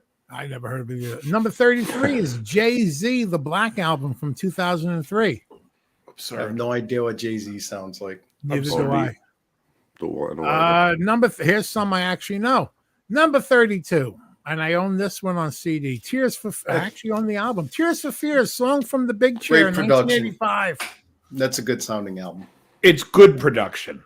Great production would be the Sowing the Seeds of Love album. Sounds way clearer and nicer. And you can see Hugh bouncing his head saying, yes, he agrees. We reviewed that in Everybody Wants to Rule the list. World was mixed very well. Yeah. But what do you think is a better sounding album, though? Seeds of Love by Country Mile. Agreed. Okay, well, I only knew that one song off of that album, so. Love Women in Chains. Advice for the Young at Heart. That fucking record is awesome. And I'm not talking about even forget the songs, just the sound quality. And you know what's not going to be on this list, and it should be on this list? Aliens Ate My Buick from Thomas Dolby. Which I started listening to the other day. Budapest by Blimp. That sound on that. You know what's not going to be on this list that Mikey and I listened to Friday night in the living room? RL says Elemental. What was that? Go ahead, Joe. I'm trying to remember the one you keep not. I'm trying to remember the song that's on Elemental that RL likes. Hold on, I'm going to open up my Spotify to see what it was. These are my dreams. It happens This when is you. my, what is that song, Hugh? These are my dreams. This is my. It's that Tears for Fears song. So these are my dreams. That's the big song on Elemental. Right, I can't think. Hold on. I'll remember it. I'll force myself. That's what happens when you work all day and your brain. Break it down. Thanks, RL. Break it down again. That's it. Anthrax, worship music. Fantastic. Fucking amazing. You're great. The Devil You That's Know, not fantastic. Great. Now I said, here's one that's not going to be on the list. There should be. Okay. Number 31, Linkin Park Meteora from 2003. Get the balls out of here. This fucking guy. Oh, yeah. Elroy's saying Asia by Steely Dan is the best produced album ever. I agree. I believe that's what number one should be. Go on. Number 30, Alabama Shakes, Sound and Color from 2015. It's a good record. It doesn't sound fantastic, though. I have no idea who that is. You don't come on. You would know them if you look them up on YouTube. Yeah, they have the black singer that plays the SG, the female singer. Yeah, heavy set girl. Very good. They're very good. I'd put Nightfly in the top 5, RL. Number 29, Sufjan Stevens, Illinois from 2005. No idea. I don't know. Number 28, Heard the name. Sarah McLachlan, Somebody Save These Dogs and Chickens. No, that's the commercial. Fumbling Towards Ecstasy, 1993. If Sarah that's the only McLachlan, album switch she the has channel. in here, no, if that's the only album they have on here for her, they're fucked. Because Afterglow is a much better Exactly. produced album. Yeah. And the one after. I like 27. Laws of what's it Attraction. called? Oh, Law of Attraction. Yeah, Attraction. Laws of Attraction. Thank you. Also, Surfacing is better than Fumbling Towards Ecstasy, production-wise. Go ahead. Number 27, Jellyfish, Spilt Milk from 1993. I'll agree with that one. Same here. I'm going to agree with that. Gaucho's fantastic, James. Fantastic. What would I know Gaucho from Bite. that Jellyfish album? You would know. I don't know. You'd have to listen to the album. It's fantastic. It's Starting a real a fan club. Starting a fan club. Now, he was, won't know that. The big hit minor. was Ghost at number 1. How does it feel to be the only one to know that you're right? How does it feel? Oh, I know that. Okay. Yeah. Number 26, Gino Vanelli, Brother to Brother from 1978. I'm not going to argue. Although I think Nightwalker's a better produced album and sounds better. I think Nightwalker's better, but Brother to Brother's fucking phenomenal. Okay. Phenomenal. We are at number 25, Outcast, Speaker Box / The Love Below from 2003. My buddy played drums on that record. It was good. I don't listen to that and think like, wow, this sonically is great. Is that the one with Hey Ya on it? Yeah. And No, I actually like that song. and the other one, I like the way you move. I like the way you move. Number 24 is Chicago, Saturday in the Park / Dialogue Part 1 and 2 from 1972. It's a single. It's a single. It He says, says it's a yeah. single. Yeah. Number 23, Brad Mehldau, Jacob's Ladder from 2022. I have no idea. That was from Mental. last year. Let me just say also, if Maxwell's Urban Hang Suite isn't on this list, he doesn't know what the fuck he's talking about. And I'll debate him on his own show. Who did Maxwell's Urban? What is it? Maxwell did. The guy's name is Maxwell. Oh. The album's called Maxwell's Urban Hang Suite, and it is one of It's the so close to sexiest. Maxwell's things. Silver Did Hammer. Maxwell trade in his silver hammer for that? Yeah. Fucking, He did. He's Number- great. That band is phenomenal. So is Sade. what Let's see what genre of happens. music? It's neo soul R&B. Okay. Number 22, Soundgarden, Super Unknown from 1994. Super Unknown. Yeah, I'd give it to that's their best sounding album. Number 21, Rush, Permanent Waves from 1980. No. Great album. I'm not sure on the production though. It's Production sounds way better on Moving Pictures. Number 19. Oh, number 20, sorry. Number 20, Dr. Dre, 2001 from 1999. next, please. Yeah.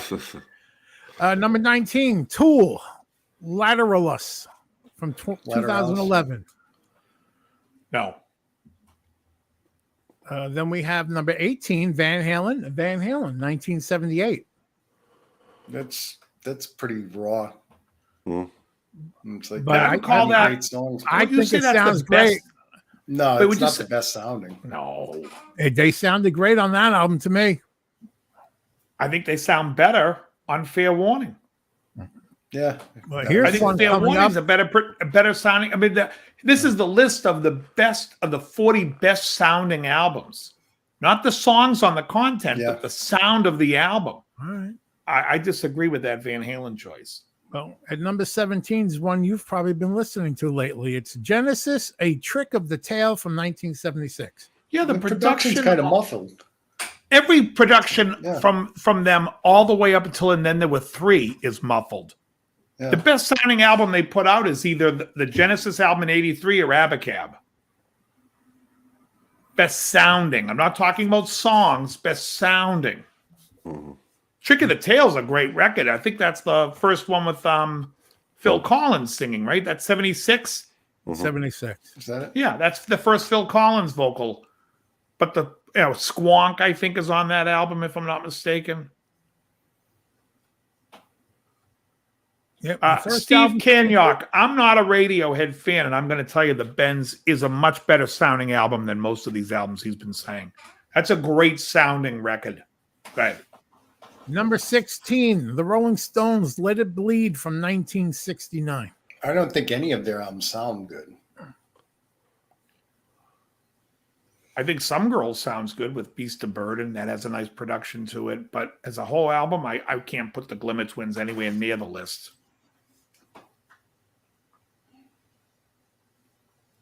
Go ahead. What's next?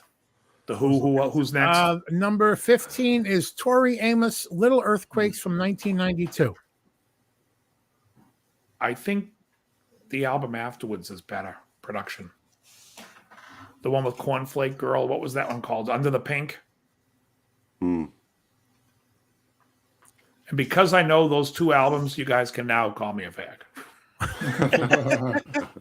Number 14, Robert Plant, Band of Joy from 2010. I have no idea what's on that album. It's to me that there's so much noise going on. It's not a clean record for me. Doesn't sound as good as his album with Alison Krauss, which I'm not a fan of that album, but sonically it's a beautifully produced album. Number 13, Radiohead, Kid A from 2000. I know Kid A. Kid A. But Isn't that a song on OK Computer? okay, Kid A the I would have say, went with OK Computer is one of my favorite albums. exactly. OK Computer is their best sounding album. Man, That's what I think, right, Hugh? Yeah. Top to bottom. What album has the song High and Dry? That's Def Leppard, High and Dry. No, is that the I knew you were Benz? going to say that. I think that's on the Benz. Yeah, I think I like the sound of the Benz, but I'm not so sure. I'd have to go back and forth. But which one has Karma Police? Oh, that's the what the other one we just said. Okay. Okay, computer. OK Computer, yeah. Karma song, Police is a nice sounding song too. All right, go on. Let me see. I just want to make sure I'm not talking out my ass. Yeah, it's the last song, Karma Police. Number 12, Boston by Boston, 1977. Well, there's an album that's great. Oh. Is it in the top 12? That would be around 40 for me. It's a It's held great. up well, It's a. though, production. It has. There's a lot of great albums recorded around that same time that have a similar quality, but it is a great recorded album. It's beautiful. Number 11, John Williams, Memoirs of a Geisha from 2005. Give me a break. Was that the classical composer or the classical guitar player? No, that's, Jaws, okay. all that shit. Number 10, top 10. Number All right, 10, here we go. Top 10. Peter Gabriel. So, All right, Peter Gabriel. Yeah, So I would call top 10. I'd call it top 5. We'll say top 10. I like it at 10. number 9, Seal, Kiss from a Rose. Beautifully Singer. produced record. Hate the songs. Trevor Horn. Yeah. Which is the song that was in the Batman Kiss from a it. Rose. track? I like it because of that. All right. Number 8, Thomas Newman, Finding Nemo, 2003. Another soundtrack. Soundtrack. Yeah, Newman's a he's a composer for film. He's a great composer for film, but that's what he is. Number 7, Pink Floyd, Coming In at the Dark Side of the Moon. Actually, there is no dark side of the moon. It's all dark.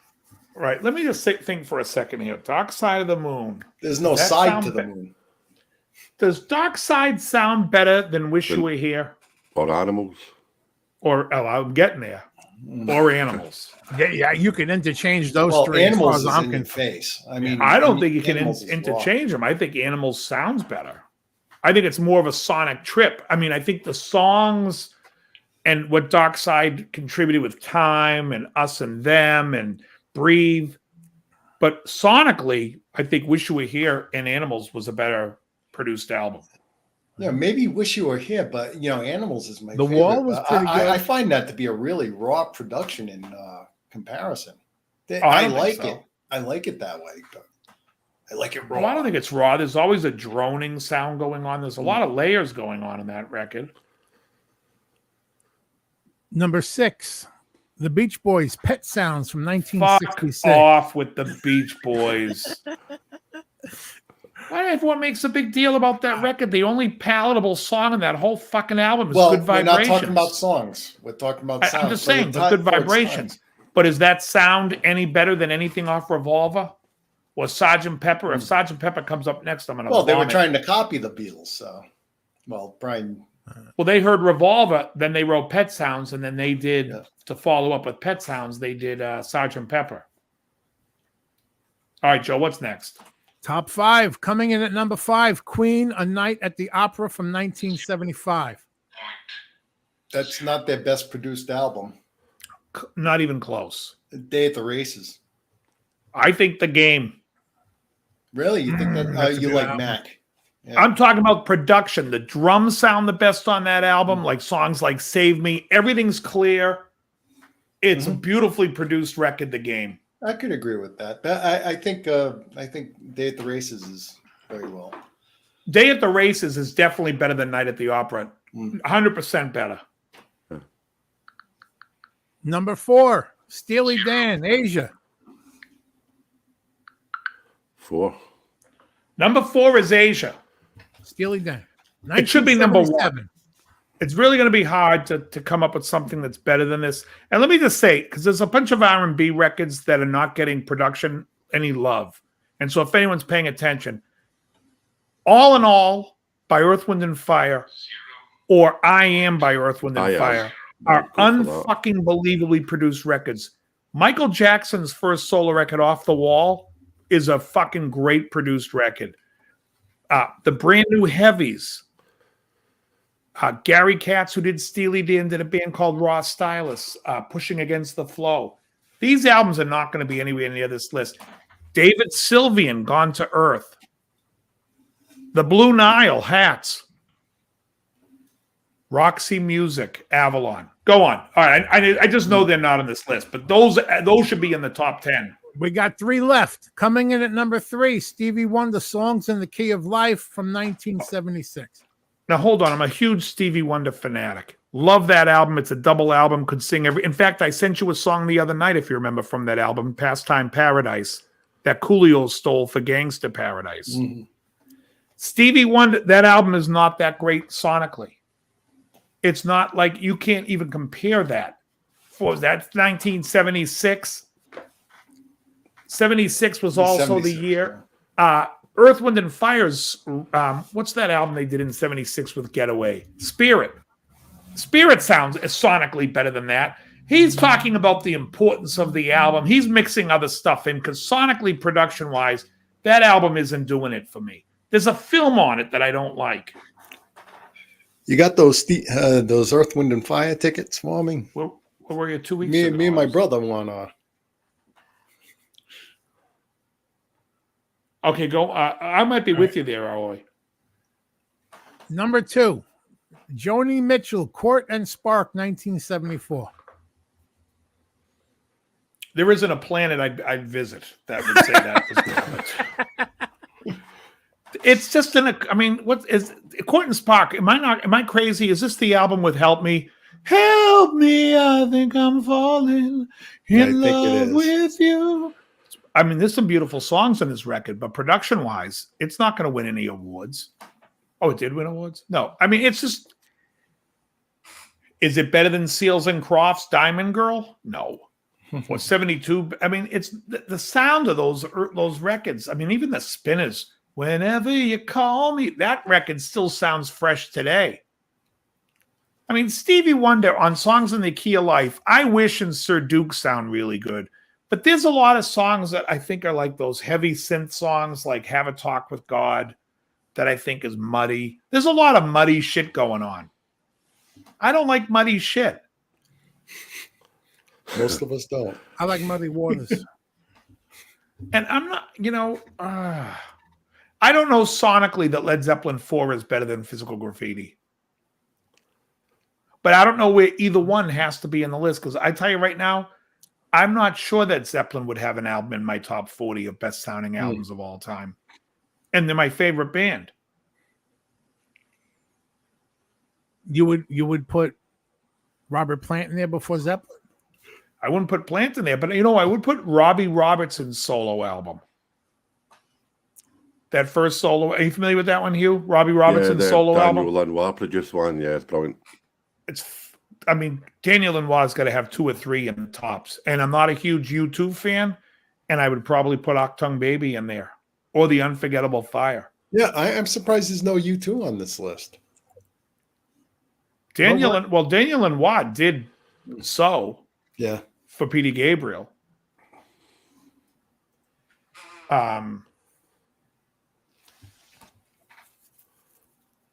Yeah, and anyone that knows anything about like David Sylvian, those records all sound phenomenal.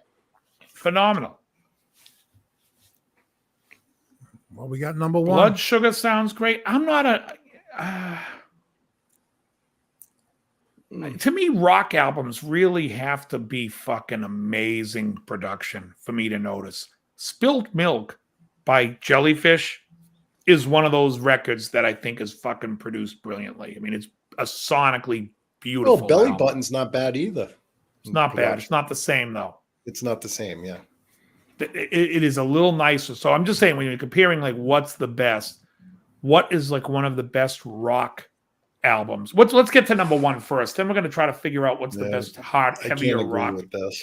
Number 1 is number... John Coltrane and Johnny Hartman. John Coltrane and Johnny Hartman, 1963. Yeah. Those old jazz albums weren't produced very well. I mean, they just put a mic. It's all Blue Note, probably. Exactly. Def Leppard Hysteria is a very nice produced album. It's still not my kind of production. I think there's too much production on there. I do like the production better on Pyromania. And the Hysteria was overproduced. I think Back in Black has great rock production. I think if you're going to go to jazz, there's an album by, I think the producer is Tommy LaPuma, and the album is called You Must Believe in Spring by Bill Evans. That is a beautiful album. And he also produced the 1986 David Sanborn and Bob James album, Double Vision, which anyone that's into somewhat jacuzzi jazz, fucking bar none, that is the best and the best sounding. And it's absolutely great. I think Luther Vandross had some great produced albums. They're missing a whole bunch of stuff.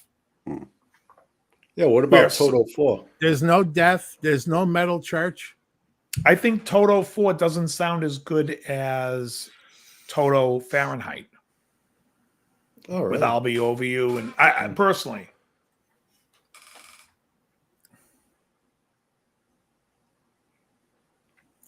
No Slayer. I don't know what you're talking Slayer.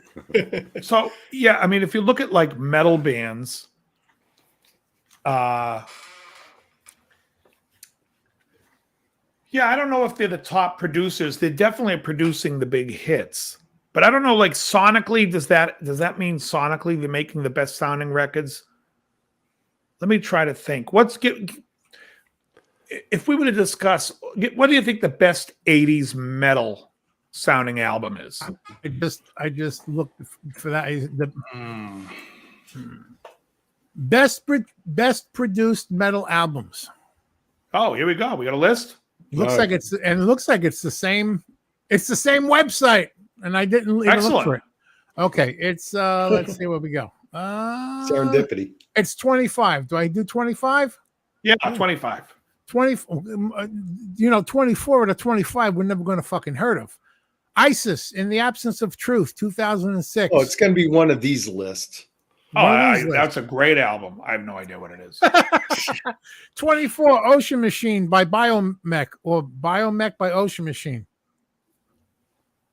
Don't know it. Sick of It All, Scratch the Surface. I've actually heard of them, but Creator, Cause for Conflict is 22. I know Creator starts with a K. Yeah. That's about all I know. State of the World Address by Biohazard is from 1994 is 21. I know who Biohazard is, but I never thought of them as good production. You know, it's a great production now that I remember it. Rick Springfield had 2 albums that were really well produced: Rock of Life and Tao, or Dow, however you This pronounce list that. is fucked. Let's fuck away. Honestly, this list is fucked. No, but okay, so Anthrax. Let me talk about Anthrax for a second. Worship music. I think the production might be nicer on For All Kings, but it's a coin flip. But those are 2 great produced records for them. Like, they really... What is the best... Okay, let's say this. What do you like better production-wise? Heaven and Hell or Mob Rules? Mob Rules. Oh, Mob Rules. Really? Yeah, I think Heaven and Hell is a little muddier than Mob Rules. I think Mob Rules is a better album too. Yeah, see, I take Heaven and Hell over Mob Rules as the I think Heaven and Hell's a drier album, and I like that better.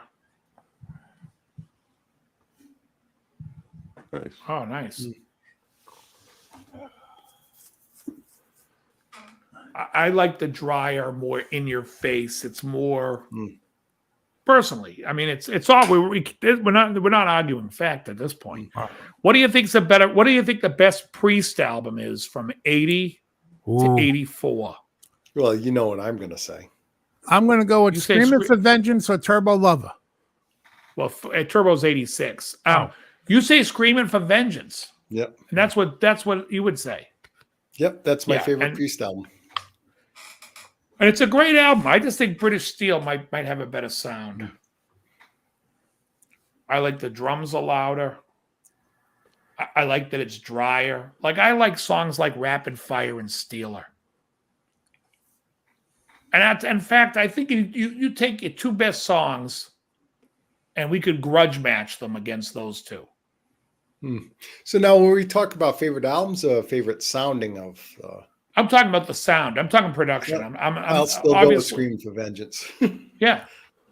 That's what I assumed. I assumed you knew what I meant. It was just so in your face. It's like, oh my God. See, I don't think it's in your face at all. There's that chorus that colors it a little bit. And then I thought, what's the album afterwards? Free Will Burning, Defenders of the Faith. Yeah, I thought that was like, just that's awful. Throw it out. I'm not a big fan of that.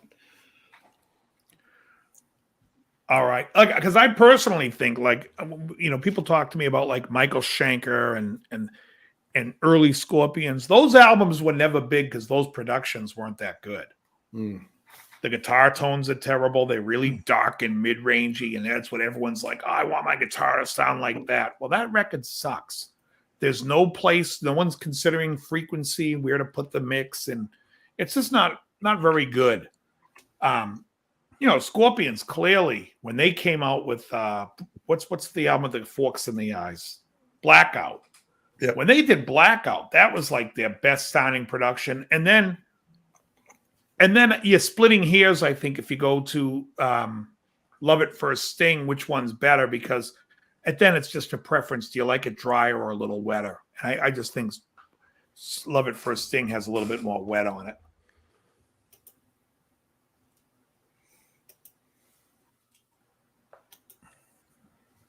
Am I not seeing what Tahoe's saying? Because you're saying, Tahoe, stop asking questions. I haven't seen any questions. I didn't say nothing to Tahoe. I can only What? see a smiley face. Yeah, and He's a horn. laughing. And then Johnny says, Tahoe, stop asking questions, LOL. I don't know.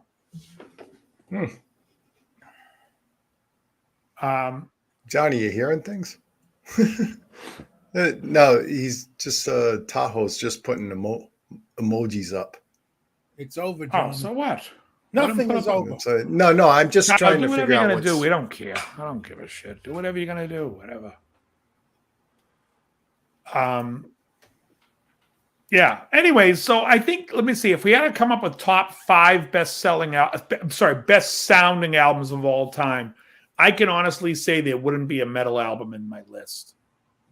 Because I don't think metal has that thing where I'm like listening to it and I'm sonically blown away. But I will say I'm very disappointed in Rick Beato, because I think there were bands who are known for unbelievable production, right? And if you're going to have Pink Floyd in there, I don't know if that's the best. I mean, to me, it's like the fucking, it's Dark Side. I don't think so. And I don't care if you think you want to argue with me about it, it's fine, but I don't think so. But then you should also have Supertramp's records all sound phenomenal. How is Supertramp not in there?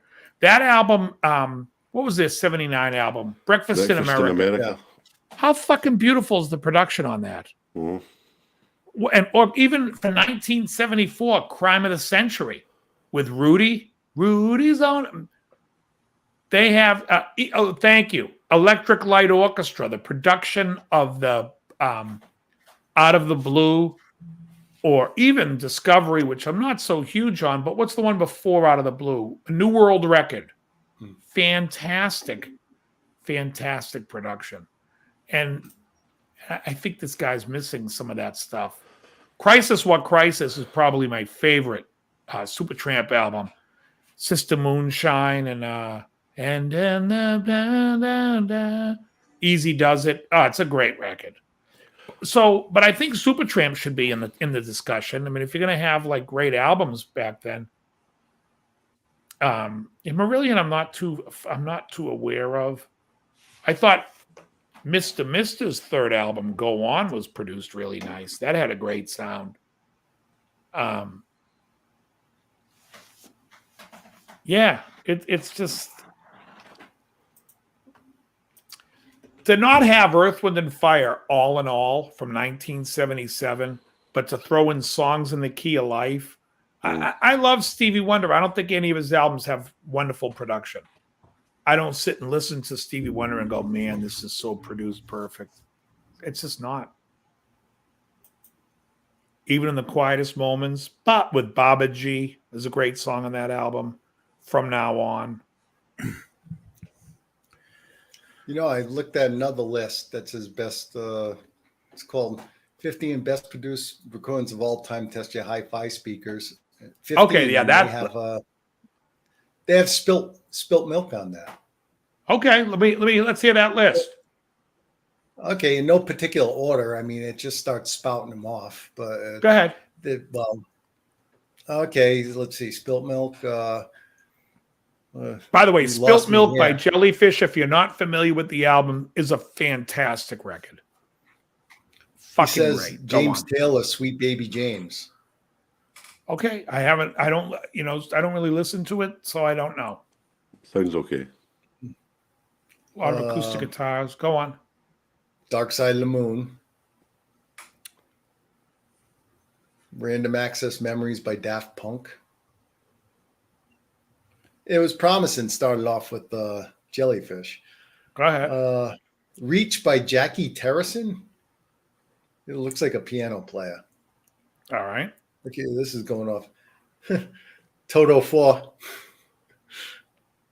Well, was he's my showing up. mention. I mean, Why Don't We Make Believe is on that record. Afraid of Love. Mad Dogs and Englishman, Joe Cocker. All right. No. That's kind of weird. Never Too Far, Diane Reeves. Asia, Steely Dan. Of course. Yep, okay. Bjork, Vespertine. No. Ugh. Let me just say this again. 1986 has a lot of great albums for sound quality. We had Peter Gabriel's So, but David Sylvian, Gone to Earth, that fucking record sounds unbelievable to me. Still to this day. This And there was list another looked one. promising. And David Sanborn, Bob James, all from 1986. That Double Vision album, fantastic. Yeah, the very first album was Jellyfish. They said, this is going to be an interesting list, but it's going down to shitter. Isaac Hayes, Hot Buttered Soul. No. Rumors, Fleetwood Mac. Great. How does Rick Beato not have Rumors in there? That album's phenomenal sounding. You listen to Dreams with headphones on, fucking gorgeous. Wagner. The Ring de Nibelungen by George Solti, 1965. Sir George Solti is a conductor. Yeah. Your favorite, yeah. Ron Limber is Sounds. asking, does anyone on this panel have experience with 1 to 5 watt tube amps, Bugera or Black Star? Yes. No, I do not. No, but you know who he should go look Wait, at? no, he says, Hugh says yes. Go ahead, Hugh. The Bugera, the 5 watt, what's it called? There's a 22 watt version as well. The Infinity, you know, Dave. Infinium. The Infinium. Infinium, but the actual model name is. It's too late for me. My brain's fried. Hold on. Well, I remember Black Star came out with the HT5, I believe. Was that theirs? That was like one of the first mini amps to come out, those little 5 watt. Yeah, the HT5, the HTR5, when they added. Why are you asking? You looking to buy one, or you have one that needs to be fixed? But it's called the V5. Mick Really Fleetwood good. says the band is done. Yeah, I said the band is done years before Mick did. They were done after Mirage. Actually, you know what? I did like Fleetwood Mac's greatest hits when they did As Long As You Follow. They added that track and Everywhere was on there. I like that album. It's the greatest hits, but I'm just saying that last song was their last song. Yeah, Tommy, I've got the Micro Cube. I got the Cube 80XL. That thing's a fucking beast.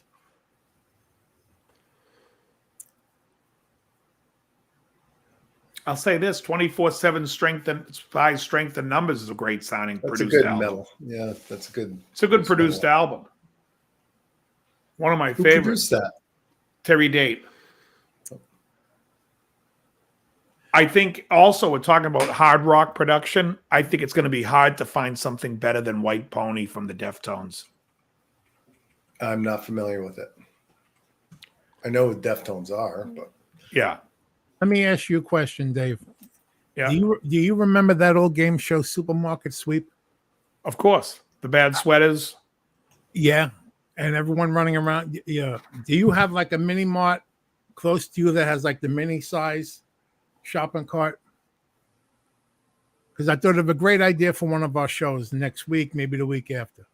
What's that? It'll be like a supermarket sweep. Like I'm gonna give you like how long do they usually get? 30 seconds, 60 seconds. I'm giving you 35 seconds to get to that fucking closet. As many pedals you can put in that cart is what you mail me the next fucking day. Super pedal sweep. You know, people would tune in for that. Super pedal sweep. Hilarious. I got pedals everywhere around. I want to see a picture of the closet. Is it really jammed full of pedals? Yeah, I mean, I got a lot of pedals in there. It's like it's like this closet here is like a shallow closet, so it's only shelves. And I think it's like 2 shelves of pedals. I mean, it's not all my pedals because all my pedals are also on the board in the cases. But I have some loose pedals. You can see there's the Buddha wah. This is an original Buddha wah when Buddha was I think Dunlop was making the shell for them. And then I have a compressor over here. And I thought I had my Honeybee amps pedal over here, but it must be back in the closet. Yeah, there's a new pedal that came out. I might get the Steeremon Cloudburst. Oh, Strymon. Yeah. Yeah, I have the one before that. I have the Blue Sky. Blue Sky. I have that. The reverb pedal's great. Yeah, it's great. It's great. I also have the Yola, which is their chorus and vibrato. It's really good. They make great stuff. There's so many of these pedal companies making really good pedals. I was watching a guy. He bought, I guess, King Tone now makes the, the Duelist is the heavy hand side and the string singer. Well, the string singer side they released as the soloist, and the other one they just released as the heavy hand. And this guy was playing it, saying what a great pedal it was, and so many good pedals. Speed for hire. Ooh. Question now I have is, do you think I'm going to smoke a cigar after this show? The answer, I guess, is going to be short. It's going to be however cold my garage is. If it's not that cold, I don't know that wah. I'm not a big wah guy. I bought that wah when I managed West LA Music, and somebody asked me if I could demo the wah for them, and I'm like, "You want me to demo the wah?" Guy goes, yeah. So he's like, so I plug it in and I'm playing it clean. And I'm like, oh my God, this was fucking awesome. I had no idea this thing was that good. Yeah, the dude bought it. And I was like, fuck it, I'm going to buy one too. Fucking great. I have a wah in my house somewhere. It's a crybaby. I lost it. And the thing's as big as a tank. I mean, it's not lost, but it's somewhere in the house. I haven't seen it in a few years. Yeah. I picked up the one at the time I was really into Buckethead, and it was the one he was using at the time where it's got like a button on the side. You can get different voices and stuff. Yeah. What do I know? I think the best wah out there on the market right now for me would be the Exotic Effects. That one looks like a really super versatile wah.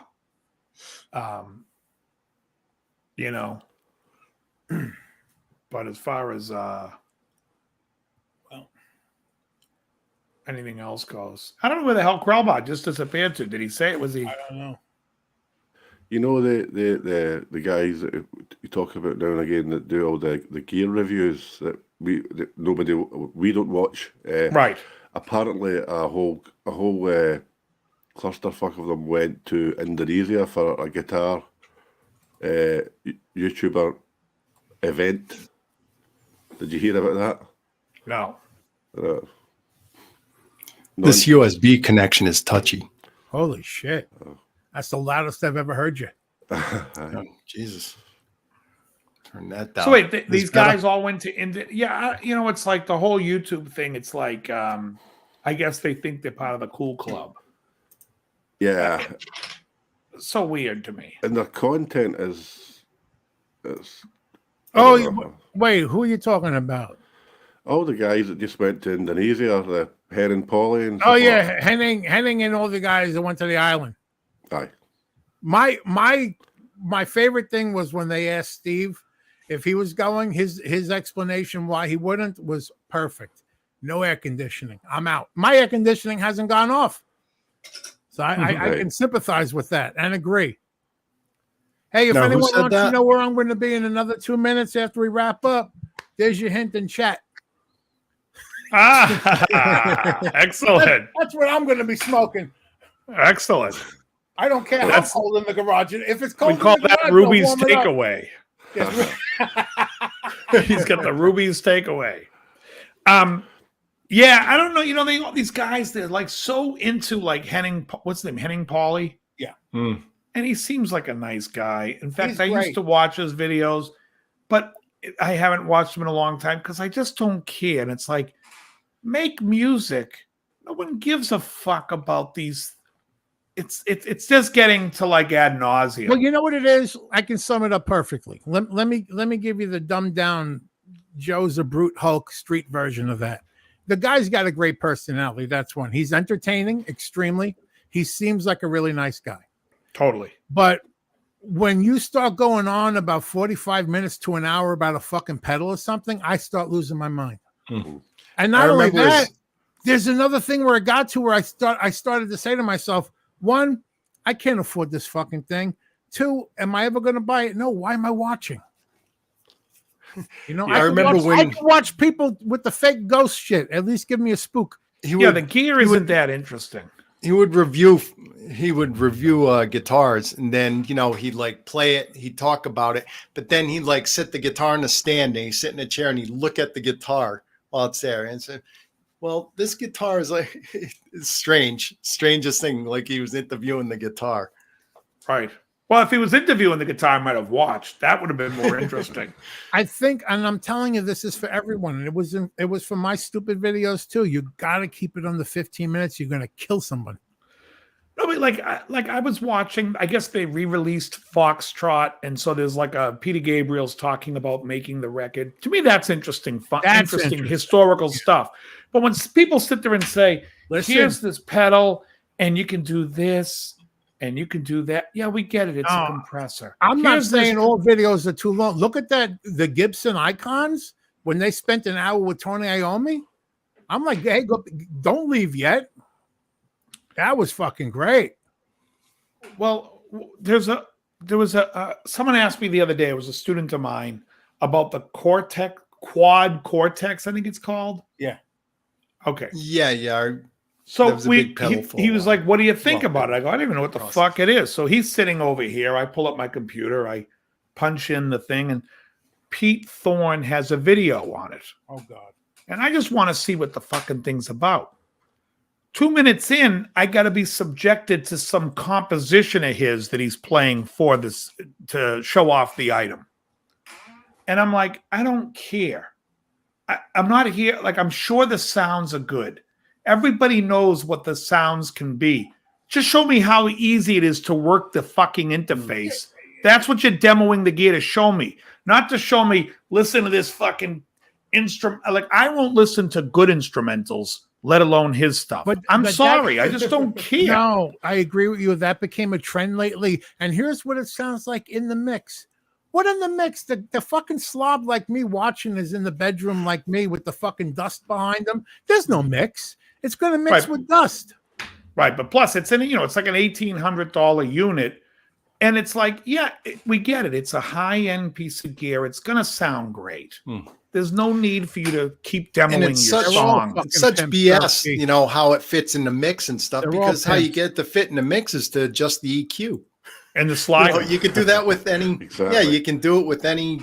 Make it any sound freaking thinner. pedal, amp, or whatever. You adjust it so it's heard. And the in thing right. is about I saw the words anything on in the mix. Goodyear blimp said Ice Cube's a pimp. You take guitars out of any mix and they sound like tin. Yeah, Normally. Yeah, the whole point is, like, if you're showing off a piece of gear like that, the main concern of anyone that's going to spend that money on it is what's the learning curve. Yeah. So show a few of the things, how quick it is to learn on it, then you'll understand. But to sit there and go, let me see how this thing sounds, and then he puts on a backing track of something that he's working on in his studio, and he starts playing, and it just sounds like fucking Joe Satriani nonsense to me, which I hate. I'm sorry if anyone's a Satriani fan. I find it so pedestrian and boring. I can't even tell you. I'm not a guitar fan in general. Like, if it's in a song and it's good, but like, I'd rather listen to a guy play like a piano. Sounds nicer to me. Sounds nice. You're gonna end up at the proctologist with that lava lamp up your ass. You're gonna be like Frank Costanza. Hey, I don't know, Doc. It's a 1 in a million chance. 1 in a million. 1 in a million, Doc. I'm telling you, 1 in a million. Yeah, but I'm What do you telling you, always like, got to attack Satriani for? I love Satriani. I just don't care for it. I find it boring. Like, if you like his style, like, to me, Satriani's like if I played you Passion and Warfare by Steve Vai, and I said to you, do you want to hear a record like this that's not nearly as good? That's boring. Pick any Satriani album. Well, I think Surfing with the Aliens very entertaining. I love that one. Wow, Crushing wow, Day. wow, wow, wow. Crushing Day. Circles. Yeah. Circles is great on that. I got to put Mike in the bed, and I got to put myself out in the. All right, very good. We want to thank you. Yeah, whatever. Want to thank that guy's Hugh. name. Whatever. I want to thank Hugh for. No, I was looking at the chat. Cheech was talking. I want to thank Hugh for coming. Thank you. Thank you. No, I mean I was talking to Krella. Thank you. I want to thank you for coming. Hugh, next time you come on the show, please, can you find a hat that fits? That thing looks like it's cradled. Is it not sitting on your head fully? What is going on with that hat? It's probably a one size too small It's for my shrunk massive in the head. 100 Oh, it is. walk. Okay, I was gonna say it looks like it's only on three. It's covering 3/4 of your head. I feel the your back of it. pain. I've got a massive head He too. wore that in the 100-mile walk, and the wind shrunk it.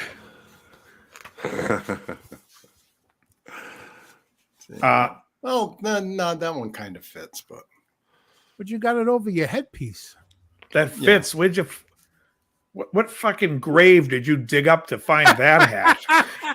it's an old classic, an old guitars hat. Oh my god! God. Yeah. Krellbau's walking down the street going, you know, my grandpa's buried in a hat like that. He was. He certainly was. Krellbau took it. There we go. I've got one of them. You know, the hats. Newsboy. Oh, yeah, Newsboy, yeah. Well, like, you look like Gilbert Curtis O'Sullivan. from Fat Albert. Oh, Gilbert O'Sullivan in his early days. In a little while from now. Saddest song of all time. Saddest song. Oh, by the way, 10cc. How do they not have an album in the top? What was that album called? Not the Bends. Something before that one. It's the one with I'm Not in Love. Anyways, and Billy Joel, by the way, the Stranger album sounds fantastic. That's a great produced record. Mm. All right, Krellbau, thanks so much for coming. Joe, thank you for coming. And Hugh, thank you so much for being here. And you're welcome anytime. And you guys ready to go? I am. All right, Yes, everybody sir. in the chat, Joe's going to go take a dump. And and everyone be well. Very good. See. Okay, goodbye, Ted.